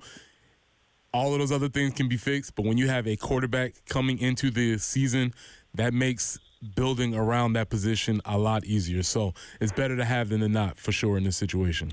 803-404-6100. A few other things here. You said 7, right? 7. It's all going to change. I'm going back and trying to look for it real quick to get you the other teams in front of them. Well, I think they had Clemson at 8, didn't they? They were right around it. That's what I'm trying to go back. That was an article that I saw pop up late last week, and I'll have to go back and see it exactly where it was. But Andy Staples. Yeah, it was. I believe, an Andy Staples article. You're exactly right. A few other real quick things on this one. We'll go Robbie Ashford to. Now we're going to get more into this with Jaden Rashad and Robbie Ashford in next hour. Good for him, Robbie Ashford to Wake Forest. Your thoughts on that news, real quick, Preston Thorn. All right. Is he collecting rings like Thanos for conferences? What does he have? That's a good question. He's got Oregon. He's got Auburn. South Carolina. No, he has an Oregon one, but that was a Pac-12 Oregon one. True. Right? So he got that. He has an SEC ring. He has an ACC. He's going for the ACC ring now. What is he missing? Does he have a Big 12? He's going to have to get the Big 12. Okay. Your thoughts on the Robbie Ashford there, Jamie? Yeah, interesting. But best of luck to him. What a great kid. So I think he'll do fine up there. I kind of thought he would maybe land somewhere a little bit more high profile. I just think that highly of him. But maybe he's exactly what Wake Forest needs. So best of luck to Robbie Ashford in Winston-Salem, North Carolina. Jake Dickert taking over there for Dave Clawson as the new head football coach. Be interesting to see what he's able to do and what he's able to produce there. And Robbie Ashford, a good piece for him. I don't know where Robbie's at in his schooling, if you will, but I would imagine if that's your graduate school plan, there's far worse graduate schools than Wake Forest. A lot of smart people there, for sure. Because he graduated in December at South Carolina. So, yeah, that's what I thought. That's what I was saying. I wasn't sure where he was at, but good for him. Good for him over the weekend as he gets that. I want to go back to that. So we speak of that, and in about 2 minutes left, Jamie, you mentioned it, so let's get your thoughts. Because we hadn't really discussed it. The Aaron Nolan signing, what do we look for from him in the spring? Well, I think he's coming in to compete. I mean, he's not like he signed and didn't realize that Lenore Sellers was on the roster. Yeah. Clearly, he's aware of that. But he's a competitor from everything I've been told. And Brad Crawford had mentioned some things. He wrote about it the other day. I was going to talk to him about it this week. some stuff he learned at the Rose Bowl, being out there covering Ohio State. And those guys said, no, he's a good football player. They were a little bit surprised that South Carolina actually ended up with him. And I think that's a credit to Darren Usher, because I know he had a relationship with him. So, I think this is – look, you want to have competition in that quarterback room regardless of who's in there, Peyton Manning or Lenore Sellers or whatever. You want guys to continue to compete and push each other. And Carolina's going to have that once again this year. So they're doing an outstanding job of continuing to create competition in the QB room under Shane Beamer. They've got a nice little run going right now, and I think that's going to help them a ton in the spring too. 803-404-6100. How you can weigh in if you want to do so. We'll come back. We'll get some final thoughts on basketball from Jamie, men's and women's, as we wrap up hour number 2. You're listening to The Early Game.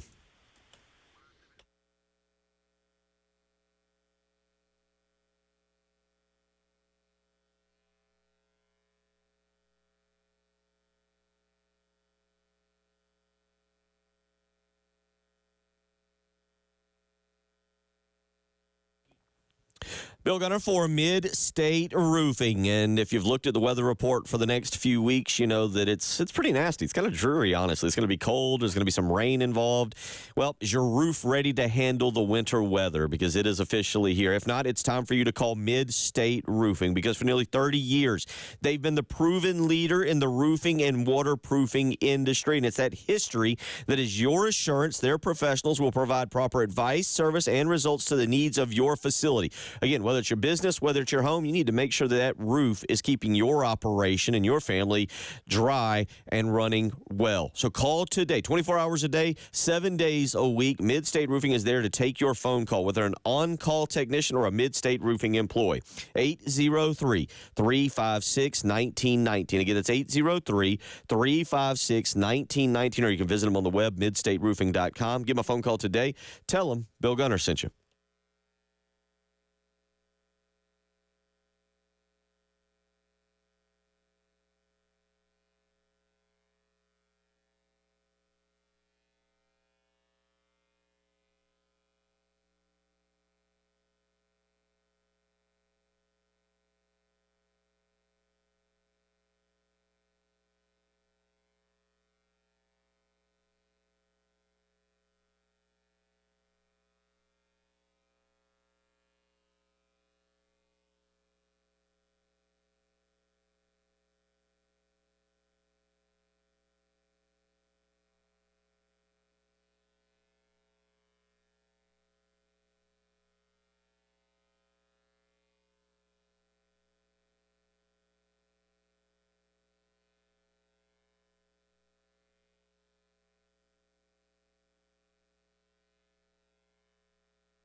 Bill Gunner for Mid-State Roofing. Whether you're here in Columbia, Florence, Myrtle Beach, maybe you're in Aiken or Augusta this morning, Charleston, somewhere in this great state, and your business needs some roofing maintenance. Maybe you need a maintenance contract.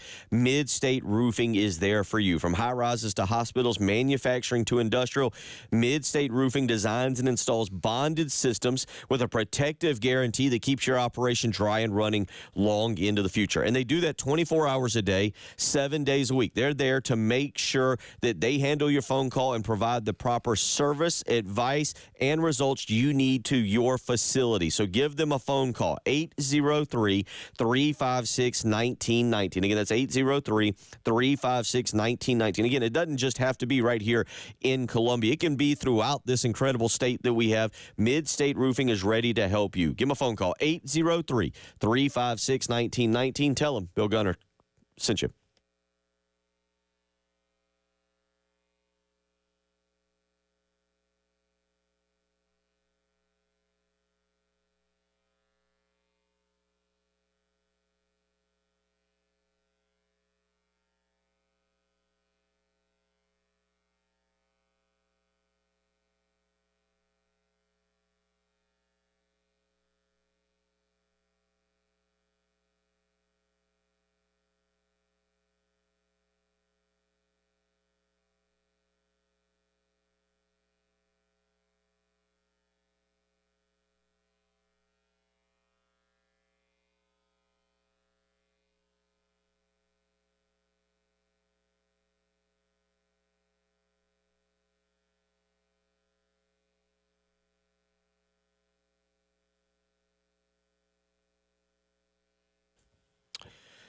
Final segment of hour number 2 with Jamie Bradford here as we roll along on your Monday morning, January the 6th. And again, a reminder, we will have more South Carolina basketball coming up for you on Wednesday night. Gamecocks and the Crimson Tide of Alabama, who I believe will come in here right around number 5. They're number 5 currently. We'll look for the new AP Top 25 poll out later on today. But that will likely be the case. And if that is indeed the case, well, then South Carolina's going to have to bounce back off the mat. Again, we'll have the game for you. 7 o'clock will be tip-off on Wednesday night. We'll have our pregame right here, 107.5 The Game in Columbia, 100.3 The Game in Myrtle Beach, and that'll be Wednesday when the Gamecocks take on the Crimson Tide. And, Jamie, Preston and I talked about it in hour number 1. They're going to have to bounce back quick because that was ugly on Saturday. That was not a Lamont Paris team. They were not competitive. They were not physical. Lamont Paris talked about it. It was just overall a bad performance. Yeah, it wasn't good at all. But if you go back to the beginning of the SEC slate last year, they opened with Mississippi State at home, which was a pretty average Mississippi State team, and they beat them by 6. And then the next week, or a couple of days later, they went to Alabama. Of course, this time they're hosting Alabama. And remember, they got blown out, and it was ugly. And then they had to have a miracle shot to beat a terrible Missouri team. Then they lost to Georgia. It was a rough start in the SEC last year. It wasn't pretty. And then they got on a roll, and then remember, they got beat by 40 points at Auburn, and everybody thought, okay, well, this is over. And then they lost to LSU, and then they just kept winning games and went into the tournament. So anything can happen. This league is incredibly challenging, as we all know. It's the best it's ever been, top to bottom. They certainly are searching for some answers. But, based on one game, Lamont Paris has done a nice job in his tenure at South Carolina at finding ways for his team to flush it and move on. And I would anticipate they'll do the same thing again. What has to happen, in your opinion? Well, I mean, Bill, I think one of the things that I was a little concerned with throughout the season or throughout the offseason coming in was the leadership, replacing that. I think the easy answer is you got to hit shots. They missed so many shots early in the game the other day, and you knew, like, oh my gosh, if they're not hitting shots, they're going to get blown out, and they did. And I think a lot of that leadership starts with guard play. I'm not an expert. Bill, you're more of a basketball guy than all of us, but I do think that needs to be improved, and they got to knock down shots. So we'll see who can lead them into the next battle and start getting that done early. Preston, we talked a little bit about it. The question is going to be can you flip a switch? You heard Preston was kind of laughing. We were laughing earlier as it pertains to what Lamont Paris was saying about flipping a switch and basically it not turning on, the switch not turning on. Preston, you've been around college teams. Is the ability to just flip a switch and become more physical and more competitive, especially when you get conference play like this? Do you think is it impossible? It's not impossible, obviously, but I do think it is very difficult to do that because you sort of build who you are throughout the non-con schedule. And unfortunately, they've been building this type of team as far as the lack of physicality, not winning 50-50 balls, et cetera, et cetera. And I think that's the thing when I listen to Lamont talk, there's a little bit of frustration in those things. I feel like shots can come and go, but when you're not able to do those things in conjunction with not hitting shots, it's gonna be difficult to pull yourself out of there. What are your opinion on that, Jamie? Well, yeah, no, he's not wrong. I mean, yeah, he's exactly right. I mean, if effort, look, we can all give effort. If he feels like there's an effort issue, they've got a real issue. There's no question about that. But, if that's not it, they're just kind of still, working some things out and trying to figure out who they are, which they could be. I mean, you would hope not, but they could be. Then I'll give them the benefit of the doubt because I've seen this team, like last year, that team had the best record in the history of the program, and they got their rear ends kicked twice on the road in league play. Auburn, Alabama losing by a combined 70 points. That's pretty embarrassing, but they went on to dance, right? So, like I said, I'll give them the benefit of the doubt and the fact that they can get things turned around, but I think guard play needs to improve, and they're going to have to knock down some shots. I mean, that's just what it comes to. They started hitting shots last year. They started winning games. And I think that's going to be critically important, and we'll see who does it. Well, just to build on what Jamie said about leadership, I think we often make the assumption that the best player is the leader, and that's Right. not always the case. And we may be seeing a little bit of that now with this team, trying to figure out. We clearly know who the best player is, but I'm not sure if we pinpointed where the leadership comes from on this team. Mm-hmm. Yeah, I think that's fair. And I don't. Coming into the year, I don't know that we knew that answer. Look, going into last season, I don't think. We didn't know enough, about the team, right? Like we didn't really know about like Talon Cooper, and then you saw him play, and you're like, oh, okay, he's clearly in charge. And I'm not sure that they've had that this year. I don't know that anybody's kind of stepped up and taken that. I think guys have tried to, but they just haven't had it. I'm not writing them off. 19, 20 wins is going to get you into the dance. It's going to be hard to get there. There's no doubt, but they can do it. It'll be something, obviously, back-to-back games this week. By the time we talk to you next Monday, I don't know what the conversation will be when you get back-to-back top 5 games. Alabama on Wednesday night, Auburn on Saturday, at least both of them here at Colonial Life Arena. Jamie, always fun discussing with you. Welcome to 2025. Hope you get everything kind of back in line here and come out of being a little discombobulated from the holidays. Yeah, I know. We're all in the same boat. Appreciate it, guys. See you next week. Take care.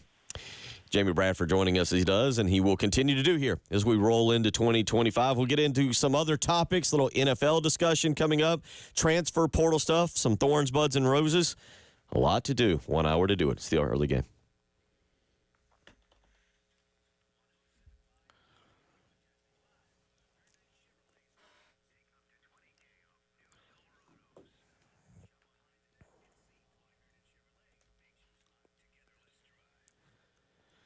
Bill Gunner for Old Timey Meat Market. Let me tell you, there is nothing better than a trip to Old Timey Meat Market on a nice cold day like this to pick up one of their incredible soups. That's right.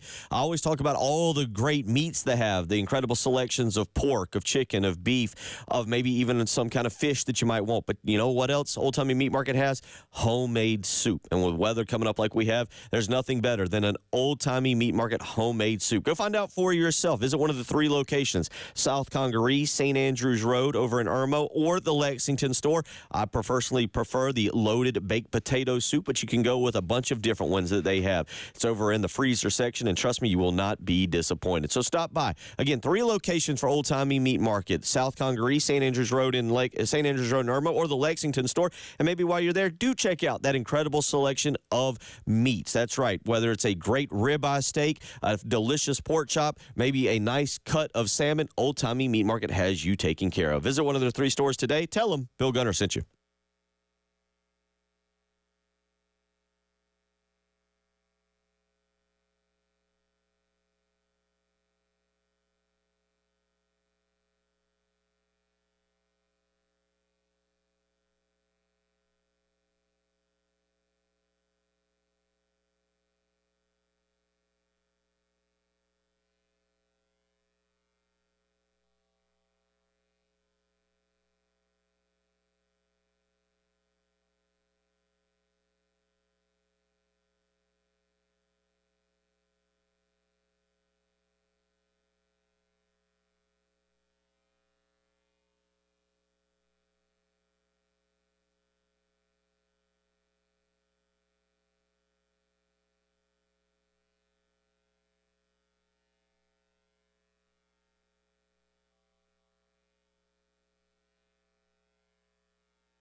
Faro Road near Hardscrabble Road, we do have a report of an accident. That's actually right there at Dukes Hill Road.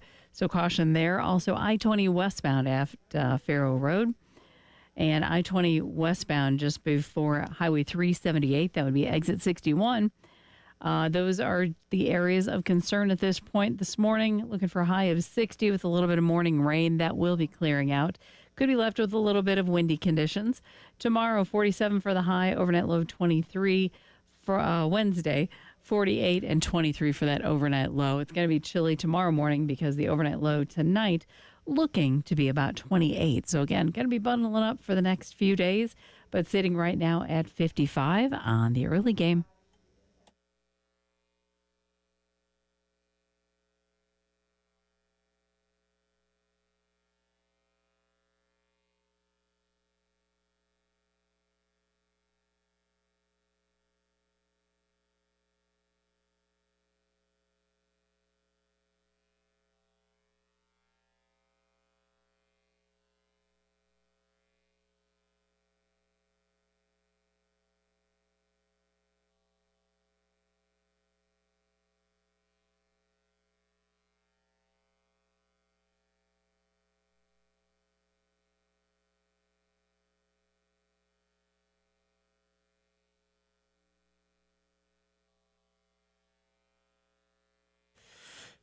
$8 a.m. on your Monday morning, as we have deemed it early in the show, the official start to 2025. Preston Thorn is last week, as even Jamie just said, a little discombobulating. You get the midweek, New Year's Eve, New Year's Day. Maybe you had to go back to work on Thursday, Friday. Maybe you didn't, and you just kept the holiday vacation rolling along. Well, now most of us are back to work today. Yeah, welcome back. You can't stretch it much further. This is it. But I will say, as I said in the 6 o'clock, acclimatize. When you're playing football, you got to ease into the season. First, you start with the shells, then you put on the helmet, then you go a couple of days before you go full contact. I say all that to say, just because it's the first day at work doesn't mean you fire off that email first thing in the morning. Does not mean you set off that 9:30 meeting. Let's all ease into this process. Ease into the office. We're going to get there. We got plenty of time. It probably does not need to be handled at 8:01 on first day back in the office. That's all I'm saying. So we're handling a few things. A lot of text in the last hour. Let me get to a lot of big losses. We got to go get a couple. Let's get to a couple of these. Charlie weighs in. Big loss, unfortunately, not one that we all would remember. 1984 against Navy. So still sticking with him. Shout out to you, Charlie. A couple of y'all weighing in also on what we were discussing with Lenora Sellers. Texter says Sellers needs to learn to throw the ball away or the offense will continue to struggle. Allen weighed in. If Brett Bielema and Lane Kiffin are going to engage in that behavior, we do it back to them and be worse about it. No more Mr. Nice Guy. That's an option. Just have everybody laying on the field. No, I'm hurt. You're hurt. I'm hurt. So a couple of y'all weighing in. Then, as we mentioned, we asked you for some of your worst losses based on Saturday's 85-50 loss by the basketball team. Drubbing, pantsing, beat down, whatever you want to call it. Jay weighed in on our text line. My worst loss was a 55-0 mercy rule loss before halftime in my first varsity football game. Craig weighed in. I was a freshman leading the Region 2 championship at 2 under through 9 holes. I made a number 9 with about 25 of my dad's friends watching. There wasn't a big enough hole to jump in. Again, wrestling, golf, can't hide. Right? That's you. You took that L. You can't blame it on the team or we didn't have it today. It's like I did that. Yeah, the golf thing. That's tough. The golf thing will definitely jump up and bite you. Mike weighs in. Preston, that was spoken like a true educator who has shown back up at Christmas break for a faculty meeting at 8 o'clock. Come on, man. That could have been an email that said everybody's off for the second semester. You know what time it is, man. Let's just relax. The kids are coming. Let those teachers go to their classrooms. Let them just sit around, have some water cooler talk. We don't need to be here immediately. Let's just everybody ease into this process. We're going to get there. We just don't need to get there right now. We can ease into it. 803-404-6100. Continue to send in your worst losses, and this is based on, unfortunately, what occurred. You couldn't have more polar opposites. Saturday, Saturday, the men's team playing, and they lose 85-50. This is Lamont Paris after the game, talking about how they didn't do many things well, which would be an understatement. All right, I'll try to simplify it as much as I can. They did a lot of things well, and we didn't do very many things well at all. We played poorly, I thought, in a lot of different ways, as shooters, as passers, as decision makers, a lot of facets. And so sometimes it's like that. This was the first SEC game for a couple of guys on our team that play heavy minutes. So welcome to the SEC. But we also have a lot of experienced guys that also didn't play great. So some of it, I don't want to take anything away from them. They played well. They did. And as you get a combination of one team playing well and one team not playing well, you're going to get a wide spread. And that's what it turned out to be. So, but they have a good team. They played really hard. They competed. They were tough. They attacked the rim. And then we at some point just didn't have to fight. It's a coach who doesn't want to really throw his team under the bus because, as he said, he was trying to simplify it. And the simplified way of explaining it is we stunk and they're the better team. A little to a lot. And these two teams will play again, by the way. The Mississippi State will come to Columbia later this month. Well, I think Jamie brought up something. The team last year, they did have some games where they just didn't have it. That can happen. But you have to build up the credibility to be able, for us as fans or for you as a coach to be able to say, oh, yeah, tonight just wasn't our night. We'll move on to the next one. This team hasn't played themselves into getting the benefit of the doubt. So when you see performances like this, you are more likely to make judgments on the team's future and their character as they are now. Well, just because they haven't played themselves into getting the benefit of the doubt. At least, let me not speak for anybody else. From me, they haven't earned that yet. Look, 2 games ago, this is after the Clemson game, the Radford game, they're losing at halftime 36-30. It's not a good Radford team. Presbyterian. That game went a long time. Did this team beat Clemson and be like, okay, yeah. I said at times that I thought watching them play in November, it was a team that was living off of last year's team. Mm-hmm. That was not making a name for themselves, but was living off of last year's team.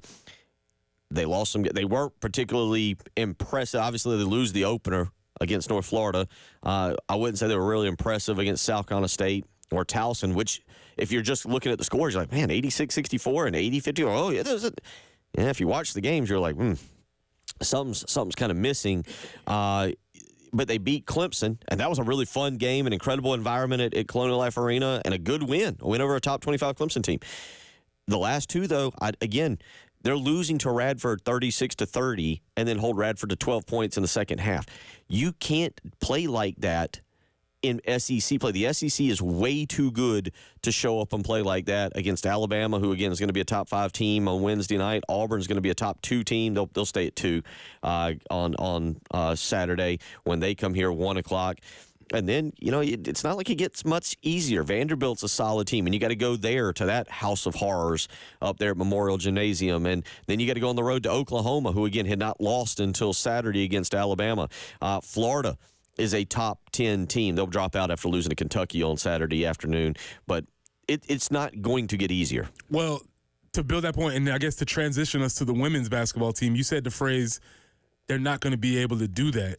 And there's still some concern about the women's basketball team. Obviously, when you look at the final box score, they pull away from a lot of these games at the end. But the starts is something that has been concerning as you're looking at them. And I believe Coach Staley was talking about this. Jen, can we get clip 22 where she asked about somebody asked her about another slow start. Here's Coach Staley talking about another slow start from the team. And so the slow start from this is supposed to be they were down by 11 early in the quarter, in the game. That's going to be very difficult for them to be able to overcome in any of these times. I mean, we just have to wait until the adrenaline of the beginning of the game. I mean, we're going to get everybody's best effort in the beginning, and sometimes the game has to settle down. I mean, sometimes there's a substitution here or there, but most times it's just a great crowd, great team. They got off to a great start, and the game settled in, and we utilized our depth and our experience in being in games like this to play better basketball. She sounds slightly exasperated because she knows that against the goal. How do we phrase this? By the way, what it was last Thursday night, the win over Missouri. I forget if we mentioned this, but that was win number 2. Did we mention that on Friday? That was win number 200, I believe. I don't think we mentioned that specifically. Okay. That was win number 200 in conference play. I mean, her record in conference play is absolutely ridiculous. 200. I think it's 255 or something like that. It's absolutely incredible. And I say because, the goal is to win the SEC championship because that's really cool and that's something that they take great pride in. But she set this program's standard and bar so high that she knows you can't get off to starts like this against a UCLA, against a Southern Cal, against some of these national teams because the ultimate goal for Dawn Staley's team is to win the national championship. Yes, you can get away with it against Mississippi State. That's fine. You can get away with it against, what do you think, 90%? Because South Carolina's because they're so much better, they can get away with against, 90% of the college basketball teams out there. That doesn't mean anything to her. She knows they can't get away with it when you get to the Final Four, when you're in the Elite Eight and you're playing a great team who actually can kind of match up with you a little bit. Yeah, I mean, when you look at, obviously that happened in the UCLA game, looking at the numbers, happened against Mississippi State. But the one happened against Clemson. The ones concerning Charleston Southern, Wofford, and you can say, they were playing down, but then you start coming up with all these reasons. Well, in this game, they started slow because they were playing down to their competition. But in this game, they started slow because this team was hyped up for it. In this game, the championship teams are able to be consistent and put in their performance based on, regardless of who the opponent is, they play for themselves. So that's something I think is worth keeping an eye on. But what she did say was that their depth and the strength of their team will pull them forward. And as you saw, I believe Tessa coming off the bench had a career high. So she's always going to be able to have enough players. But we just don't want to go through that. Let's start off playing hard. Let's start off on all cylinders so that fans like myself can just take it easy and enjoy the games instead of feeling a little stressed out about it. 803-404-6100. We'll get into a little bit more here. Thorns, buds, and roses coming up and continue to wait. We want your worst luck. Yes, I know as a Gamecock fan, some of y'all are weighing in with different ones. No. This is you. Yeah. We get it. Trust me, if you're a Gamecock fan, there's several to choose from. We got it. But we want yours. For Hot Sauce Ross weighs in and goes, I don't remember a specific bad loss during the season, but my senior season playing football, we went 0-11 in 98. The next year I came to college and we went 0-11. That's where you start to question if it's you or not. When you're high school and then your college is a combined 0-22 over 2 seasons, you go, maybe I'm the issue. Yeah, I will say this might be in conjunction with somebody's biggest USC loss. I was on the team where Florida did not punt the 2001 blackout game. They did not even run the punt team out on the field. Not even to throw a touchdown pass or anything. Chris and again, we could go down a path of South Carolina games if we wanted to. We're not doing that. Chris weighs in with a 63-7 Florida loss back in '95. It was cold that night. Chris Doring was out there running around shirtless, and Danny Werfel was throwing passes, and I think we actually tailgated. My father and I and some of his friends tailgated in the car prior to going into the game. And then we left at halftime because it was cold. 803-404-6100. We'll get into some Thorns, Buds, and Roses when we return. It is the early game.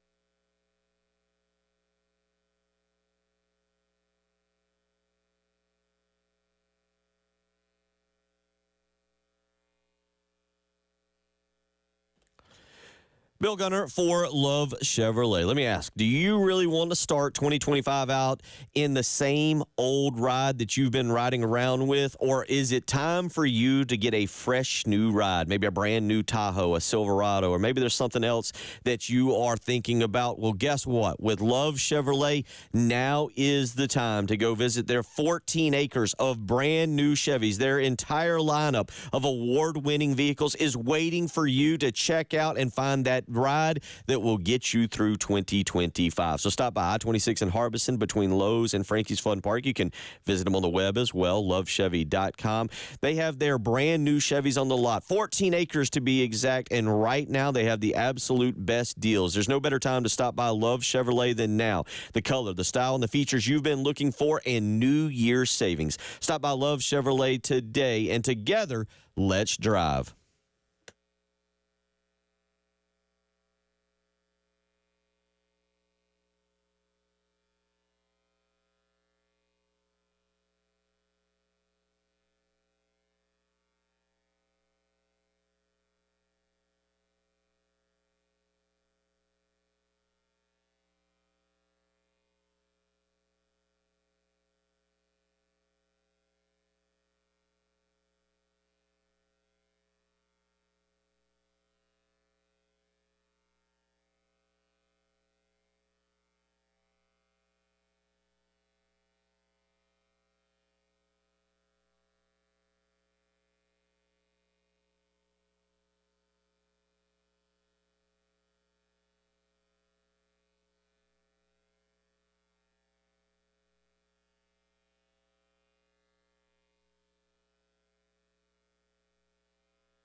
Alpine Road at I-20, a report of an accident there. Also, Faro near Hardscrabble. I-20 westbound at Faro Road, an accident there. You'll also find a tie-up I-20 westbound before Highway 378 and 378 at I-26. We're also experiencing a slowdown there due to an accident. 60 with some morning rain. That's what we're going to expect today. Windy conditions throughout the day. Then it drops considerably. Overnight low of 28. Tomorrow, the high only 47, overnight low of 23, and pretty much the same for Wednesday. And Friday, we get some showers into Saturday morning, and temperatures getting a little funky in there, but we'll get to that eventually. But currently 55 on the early game.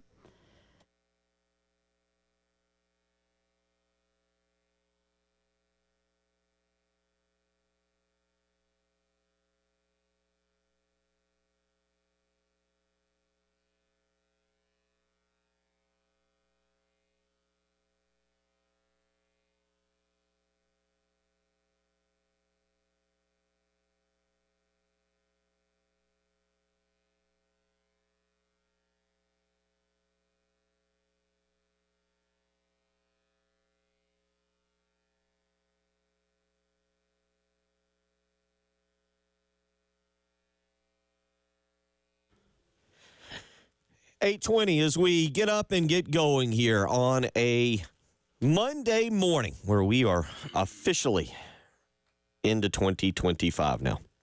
How you feel so far? About 2 hours in. Acclimatizing. Getting my bearings straight. What day is it? What time is it? All this stuff but we're good. We're good. May have to ask tomorrow, what is the New Year's resolution for South Carolina sports? Ooh, I like it. Like, what is for South Carolina athletics? What is the New Year's resolution? I like it. I do like this as a topic. We have to write that down. We'll maybe visit that tomorrow a little bit. 803-404-6100. Texter weighs in on worst loss. Does my loss in college football 25 online a few weeks ago count? Threw 5 picks by the third quarter. Embarrassing. Whatever works for you. Yeah, that's fine. I would assume you're in some sort of league where you were obligated to keep playing because that's a prime candidate for starting over, or the internet's not working anymore. It froze up. Yeah. Sorry about that. Yeah. That's a prime candidate for Forgot that. to pay the internet bill. Texter weighs in regarding basketball, and get your thoughts on this real quick, because I think he does this. But he doesn't do it. This is what we've talked about really for 2 years, how Lamont Paris discusses his team against how Frank Martin discussed his team after losses. Frank was bombastic. He was loud. Frank's a big dude to begin with. He would call out his team, but he would do it in a manner that you could tell. Lamont does it. He just does it very subtly. Texter says, I'd be okay to see Lamont Paris ripping his players once in a while, hold them accountable for lazy passes, lackluster defense, and terrible body language when things aren't going great. I need Talon Cooper back in my life. That was the Talon Cooper thing. I thought was my biggest concern. You've been on this, and you said that the point guard was going to be, and not just body for body, but what he brought, the intangibles of what he brought to that team. He just a steward. He took care of the team. He was very, very calm and influence on the team. But to what he said, I think Lamont holds him accountable. It's just he does it. His tone, even listening to some of the things he's talked about. We've played the getting out physical part, not doing many things well. When did he realize they didn't have it? If you listen, he's critical of them. It's just in a very soft-spoken, mild-mannered kind of way. Yeah, he's not pleased, and he's not trying to make excuses for them. He's not even trying to defend their. I think he's saying very clearly and plainly what he sees. And he's giving them, obviously, a route to correct themselves. But, yeah, Frank would come at you with a machete, and Lamont might come at you with a butterfly knife and cut you up 20 times before you even know that you're bleeding. Texter weighs in. Lamont is I'm not mad. I'm just disappointed. Yeah, big energy on that. Yes, yeah. That's a good way to do it. Yes. One of our co-hosts, our good buddy who follows us, Tyler Head, weighs in with his worst loss. He sends us a screenshot via text message. Sophomore year state duels, first round to eventual state champion. His wrestling team lost 72-9. He says, "Now I know how FCS teams feel." So, hey, listen. 72-9. You don't even need to know nothing about wrestling to know that's bad. A lot of people got pinned quick. You don't even know. I don't know how that works. The scoring system works, but I feel like that's bad. 803-404. Appreciate it, Tyler. 6100. Continue to send those in. I got a few more we'll get to. But let's do some Thorns, Buds, and Roses here on a Monday morning. It's time for Thorns, Buds, and Roses with Preston Thorn on the early game. 107.5 The Game. Bill, it's a new year. It's a new time. It's a new season. Everybody turn your books to Ecclesiastes 3:1. Unto everything, Bill, there is a season. And this college football season has just lasted too long. I'm worn out, Bill. I'm tired. There's a game on Thursday, they tell me. There's another game on Friday, they tell me. We got NFL playoffs happening, college basketball. College football, move out the way. You've been awesome all year. You've been amazing. But now you're playing these games that are supposed to really count, and I'm compelled. I have to watch, but I'm tired. I'm really tired. Can we get this thing over with? Can we reconfigure the schedule so it's supposed to end on January 9th, whenever we say that. But without week, all these basically. other, yes, it's supposed to be over, but it's not supposed to be over because now we got 2 more weeks of it, and I'm just tired. So my thorn for the week is college football playoffs. Let's end already. Now, if the Gamecocks were in the finals, how would you feel? It might be a little different story. Things might have changed a little bit. I might be in there, Might but not we're be not. as tired. But Yeah. we're not. Yes. So, in that. Buds, you gave it to me earlier. Bryce Young, listen, they tried to bench him. They tried to throw him away. They tried everything they could, and I'm here to tell you, he had a comeback season. Can you get comeback player of the year in the middle of the year? Bryce Young for comeback player of the year after being benched. Listen, man, I don't know if he's the answer. I would probably say he's not the answer for the Panthers. But if you're a Panthers fan, this season ended better than it was started. Listen, they were awful. Yes. I mean, they were ridiculously bad if you look at the beginning of the season. And you mentioned it. He got benched.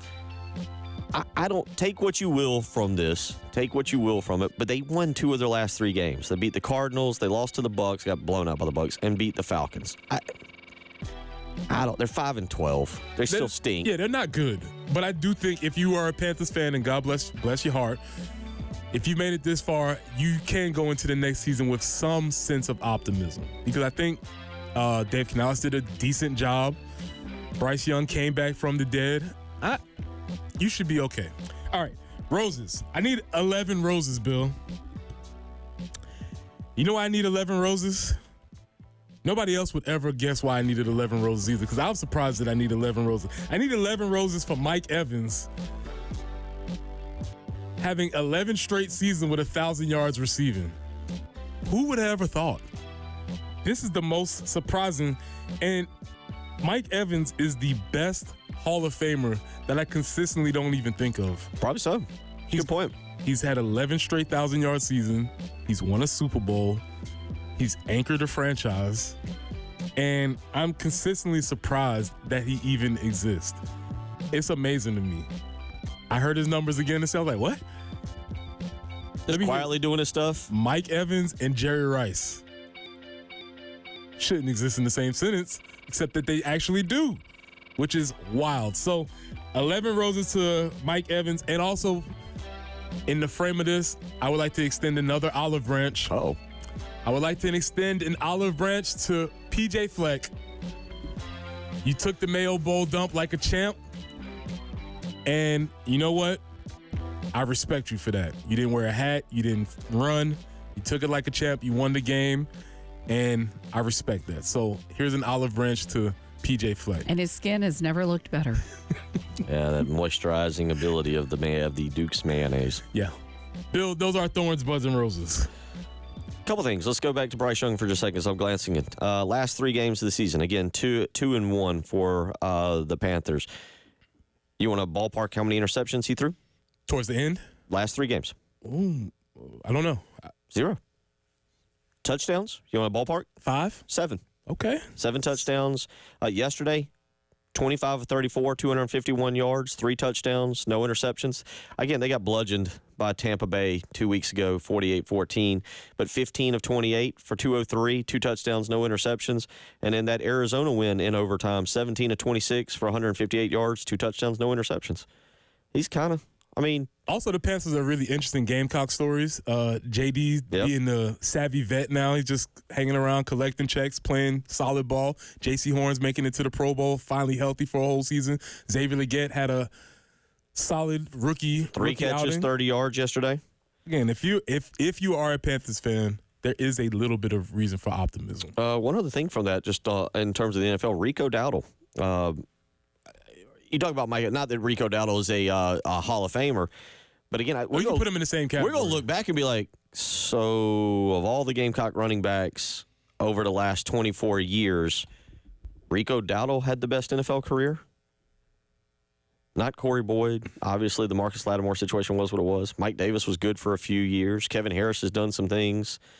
Derek Watson, Andrew Pinnock. But it's Rico Dowdle, who, over this century, you're like, best. Very surprising. The college football playoff thing, I want to come back to that because I've came after looking to this week and getting ready for these games. I want to come back to where I think the college football play, what it is about You have to a become. solution for me? No, I don't, but I'm going to come back to that. We'll hit that and get into some more some NFL stuff as well. You're listening to the early game.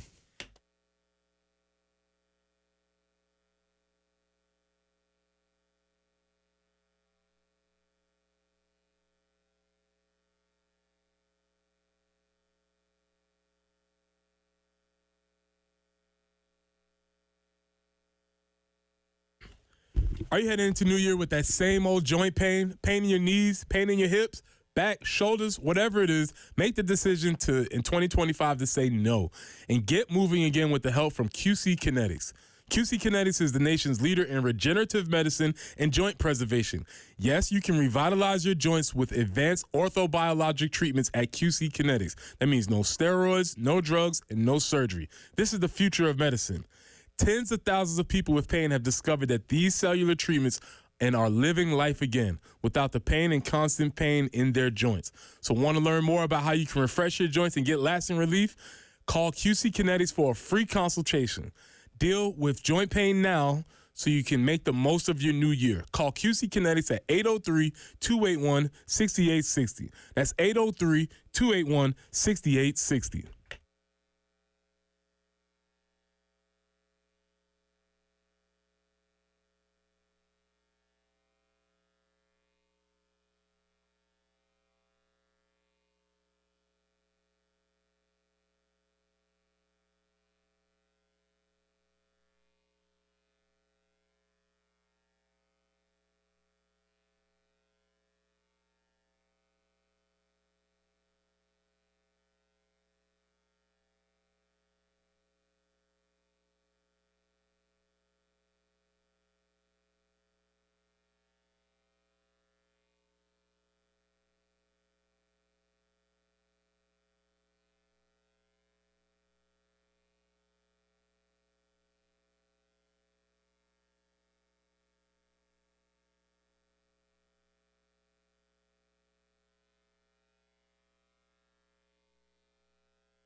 And your traffic conditions out there this morning, Alpine Road at I-20, also Faro near Hardscrabble.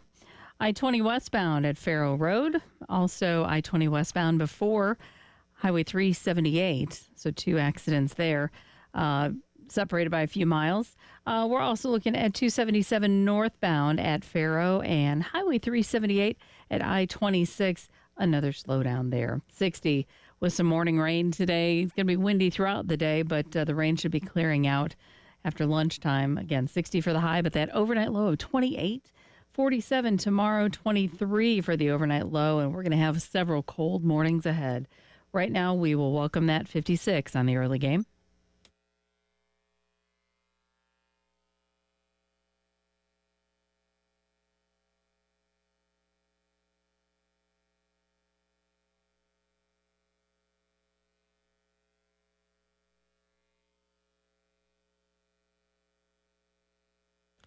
$8:35 here as we roll along on your Monday morning. Preston Thorne, Bill Gunner, Jen Jensen, getting you up, getting you going. Brand new year, 2025 here as we come off a weekend that was filled with sports. The good women's basketball team rolls right along. Bad, not so much for the men's team. Let's get out to the phone lines. Ty wants to weigh in on the women's team. Ty, how you doing this morning? What's on your mind? Good morning, guys. I got 2 statements and 1 question. Listen to the Thorns earlier. The first statement is about the women's basketball team. I think the post play is their biggest Achilles heel this year. They don't have anybody that can be a defensive anchor. I know Watkins probably should have slid into the Kadoja spot, but she's been absent and now she's been hurt. I think it's what the slow start comes from. They're not getting a second chance rebounds like they used to. Last year they would get to slow starts, but they would get 2-3 rebounds and get it back to the scores, and they would score, so they wouldn't drop back so early. But I think that's exactly what's missing this season. I don't know if it's going to get fixed. When you play somebody that has a good penetrating guard or a 2 guard that can get into the lane, and they don't really have a post player that can stop that, and then if you have a post player that also can score and rebound, they're going to run into a lot of trouble, because the thing that's getting them out of trouble right now, they got 3 lines of starters. So eventually, once everybody starts getting clicking, I mean, as you've seen last night, it's over. The other statement was about the Carolina Panthers. Their quarterback is going to be there to frustrate y'all. They're going to get there and win just enough games to keep him there. And I think it's more of the whole situation, because Carolina has been a depth yard of quarterback since Cam Newton left. My friend called it the Cam Newton curse. Like, everybody that goes there, they don't do anything, and then they lead the team, then they become somewhat successful. Baker, PJ, it goes on and on. And also my last, and I have a question for you guys, and I would like to know your answer on this. Who is the biggest bust for the Gamecocks? We were talking about as far as prospects that came in. I said for y'all, probably Demetrius Summers. For Clemson, it'd probably be DJ or Roscoe Crosby, the wide receiver that had all the hype back in the day. I would like to know what y'all would say. Well, that's a true summertime topic, and because then we go down a huge path on that. Just for Clemson, just because of rankings wise, just purely rankings wise, it'd probably be DJU. Just rankings wise, just pure rankings wise. Just because of the 5-star level that he was up to, and plus the following of Trevor Lawrence and Deshaun Watson, probably. So that's probably accurate. So yeah, we'll do that. But we'll write that one down and come back. I do have that, but I do think that was a very astute analysis on the women's basketball team, and that's the very point. Ashton Watkins did get hurt. We hadn't heard any reports as far as how long or what the severity of what that's going to be. But you're right, not having that post presence, and I hadn't even thought about it. The idea of being able to clean up some of those early missed shots with putbacks and second chance points, that does make a difference as far as those scoring droughts are concerned. So we'll see.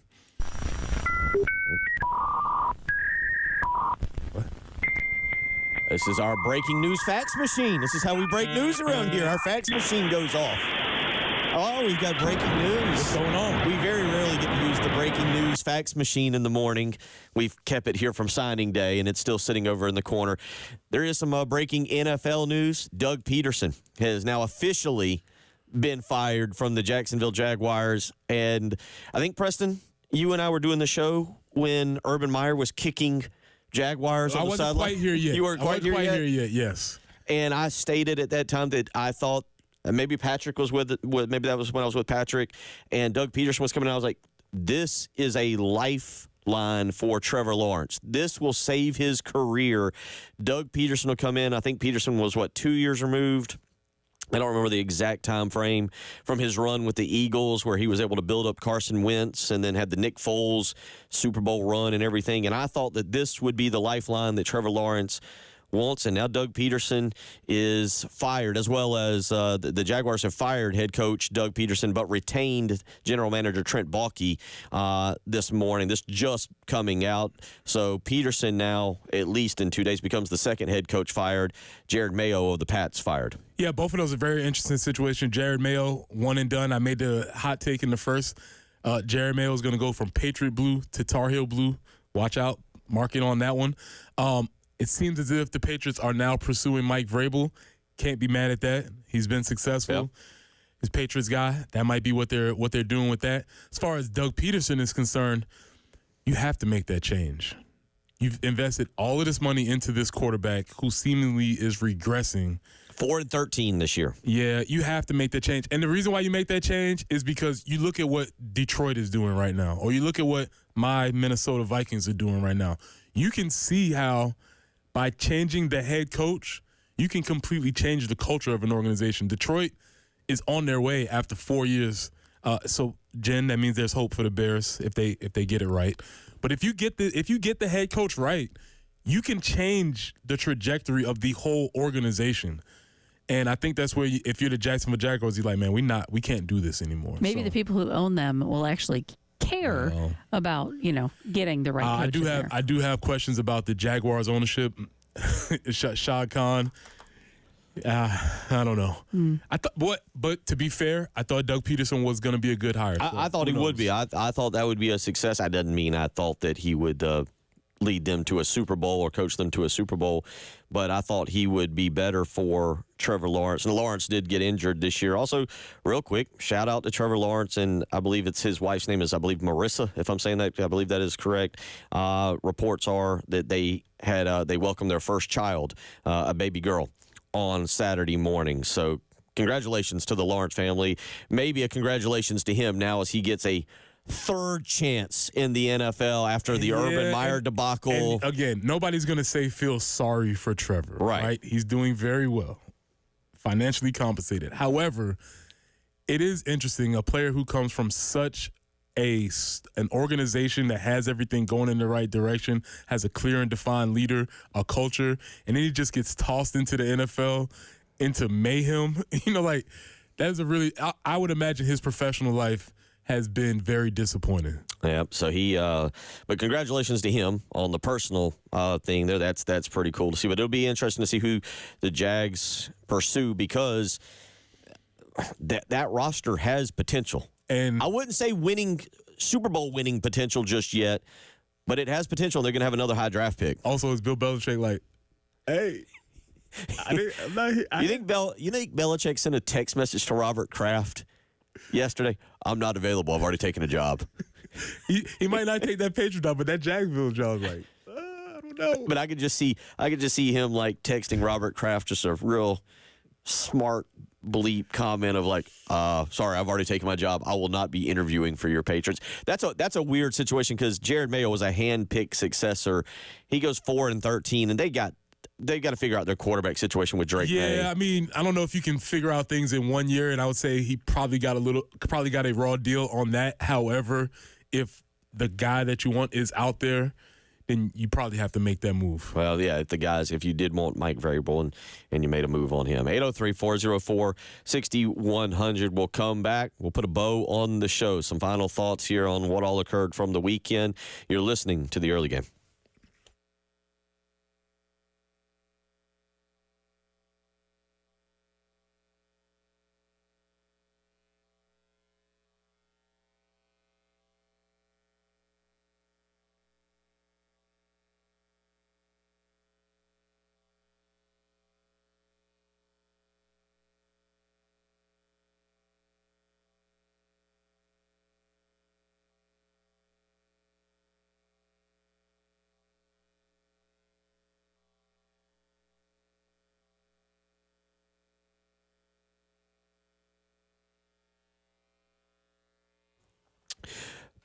Bill Gunner for Mid-State Roofing, where for nearly 30 years, Larry Leitner and the family have been the leader in the roofing and waterproofing industry. Whether it's your home or your business, they want to help you keep your operation dry and running long into the future. And that 30 years of being the proven leader is your assurance that their professionals will provide proper advice, service, and results to the needs of your facility. And they do that 24 hours a day, 7 days a week. You heard that right. 24 hours a day, 7 days a week. Mid-State Roofing is there to help keep your operation dry and running. They do that with a maintenance contract. Call today. You'll speak with an on-call technician or a Mid-State Roofing employee. 803-356-1919. Again, that's 803-356-1919. For more information, you can visit them on the web, midstateroofing.com. You know what they say. If you've got a leak, let Mid-State Roofing take a peek.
I want to try for 6. So there's a long history of turning big guy interceptions and fumbles and all that stuff into memes. So at the risk of ruining a career play like that for myself, it's time to go home. So bus was out of gas. We're good.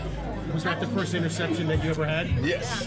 I've recovered a couple fumbles, but first time catching an interception. So had that be the capper on a win, like this, to win the victory, icing on the cake, what does that mean to you? Oh, it means everything, man. This is year 9. Like I said, I had an injury this year, so just trying to find find my way back, find my rhythm, and all that stuff is kind of tough. But to have that happen, like God is a funny God. So I'm grateful, and like I said, I'm glad I caught it. More importantly. Can you describe the emotions that you went through when you caught that ball? Yeah, I'm gonna be honest. I don't want to curse on TV, but S word.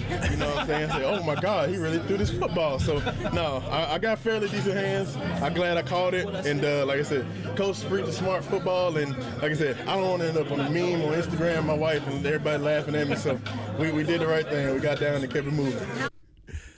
That's right, y'all.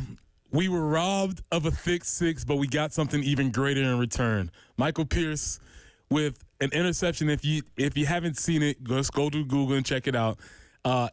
Big man catches a pick to ice the game.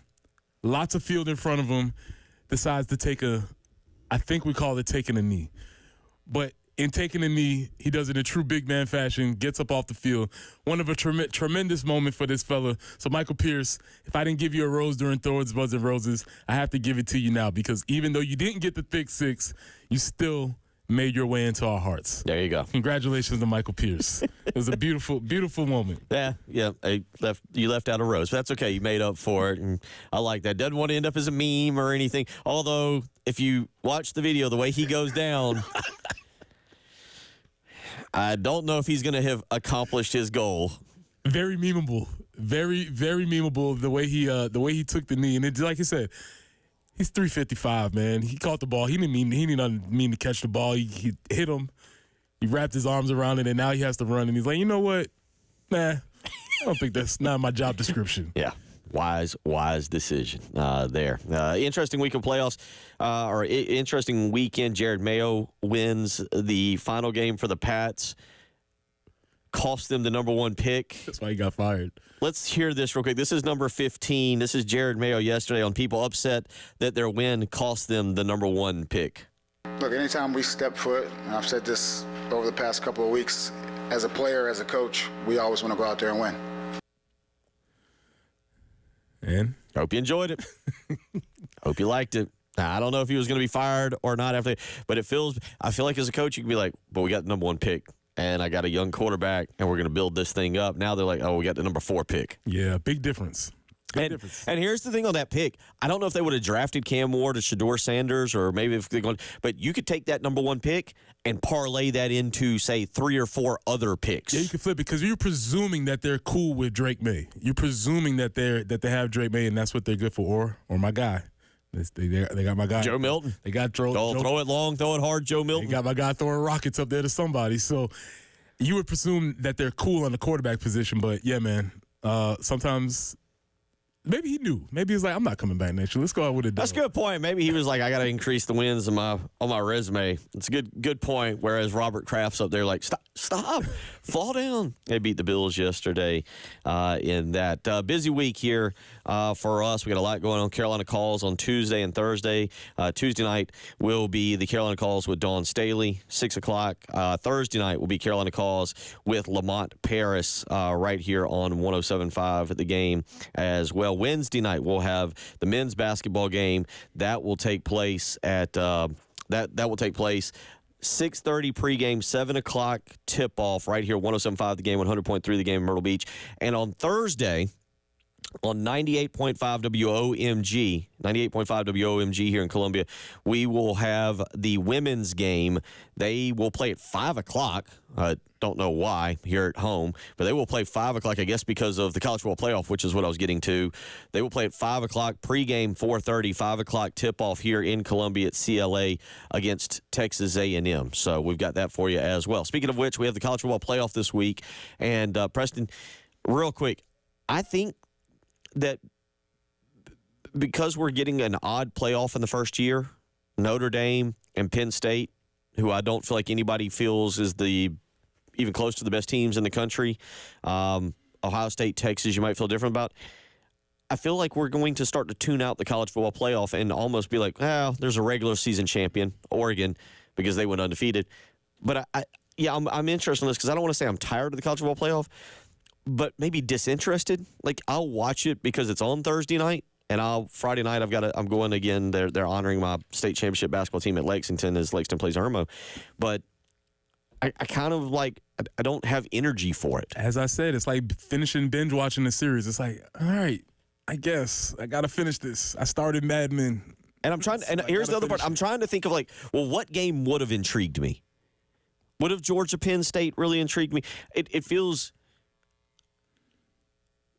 sterile, I think, because of the venues. Like I don't like how we're using the bowls. That's an argument for this. we've had before. That's another one. Yeah, it's just Bill. It's just too much. It's interesting. I want to dive into this as we get closer because I don't know if people feel, as Jen pointed out, if South Carolina or Clemson was in it, yeah, all right, we're different.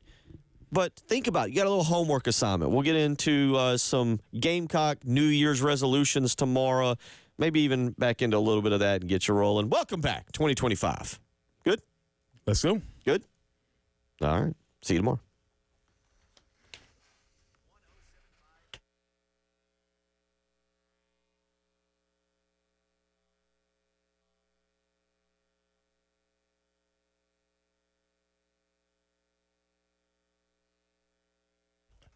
Preston here for QC Kinetics. Listen, it's time to make a decision. Go into 2025 with the help from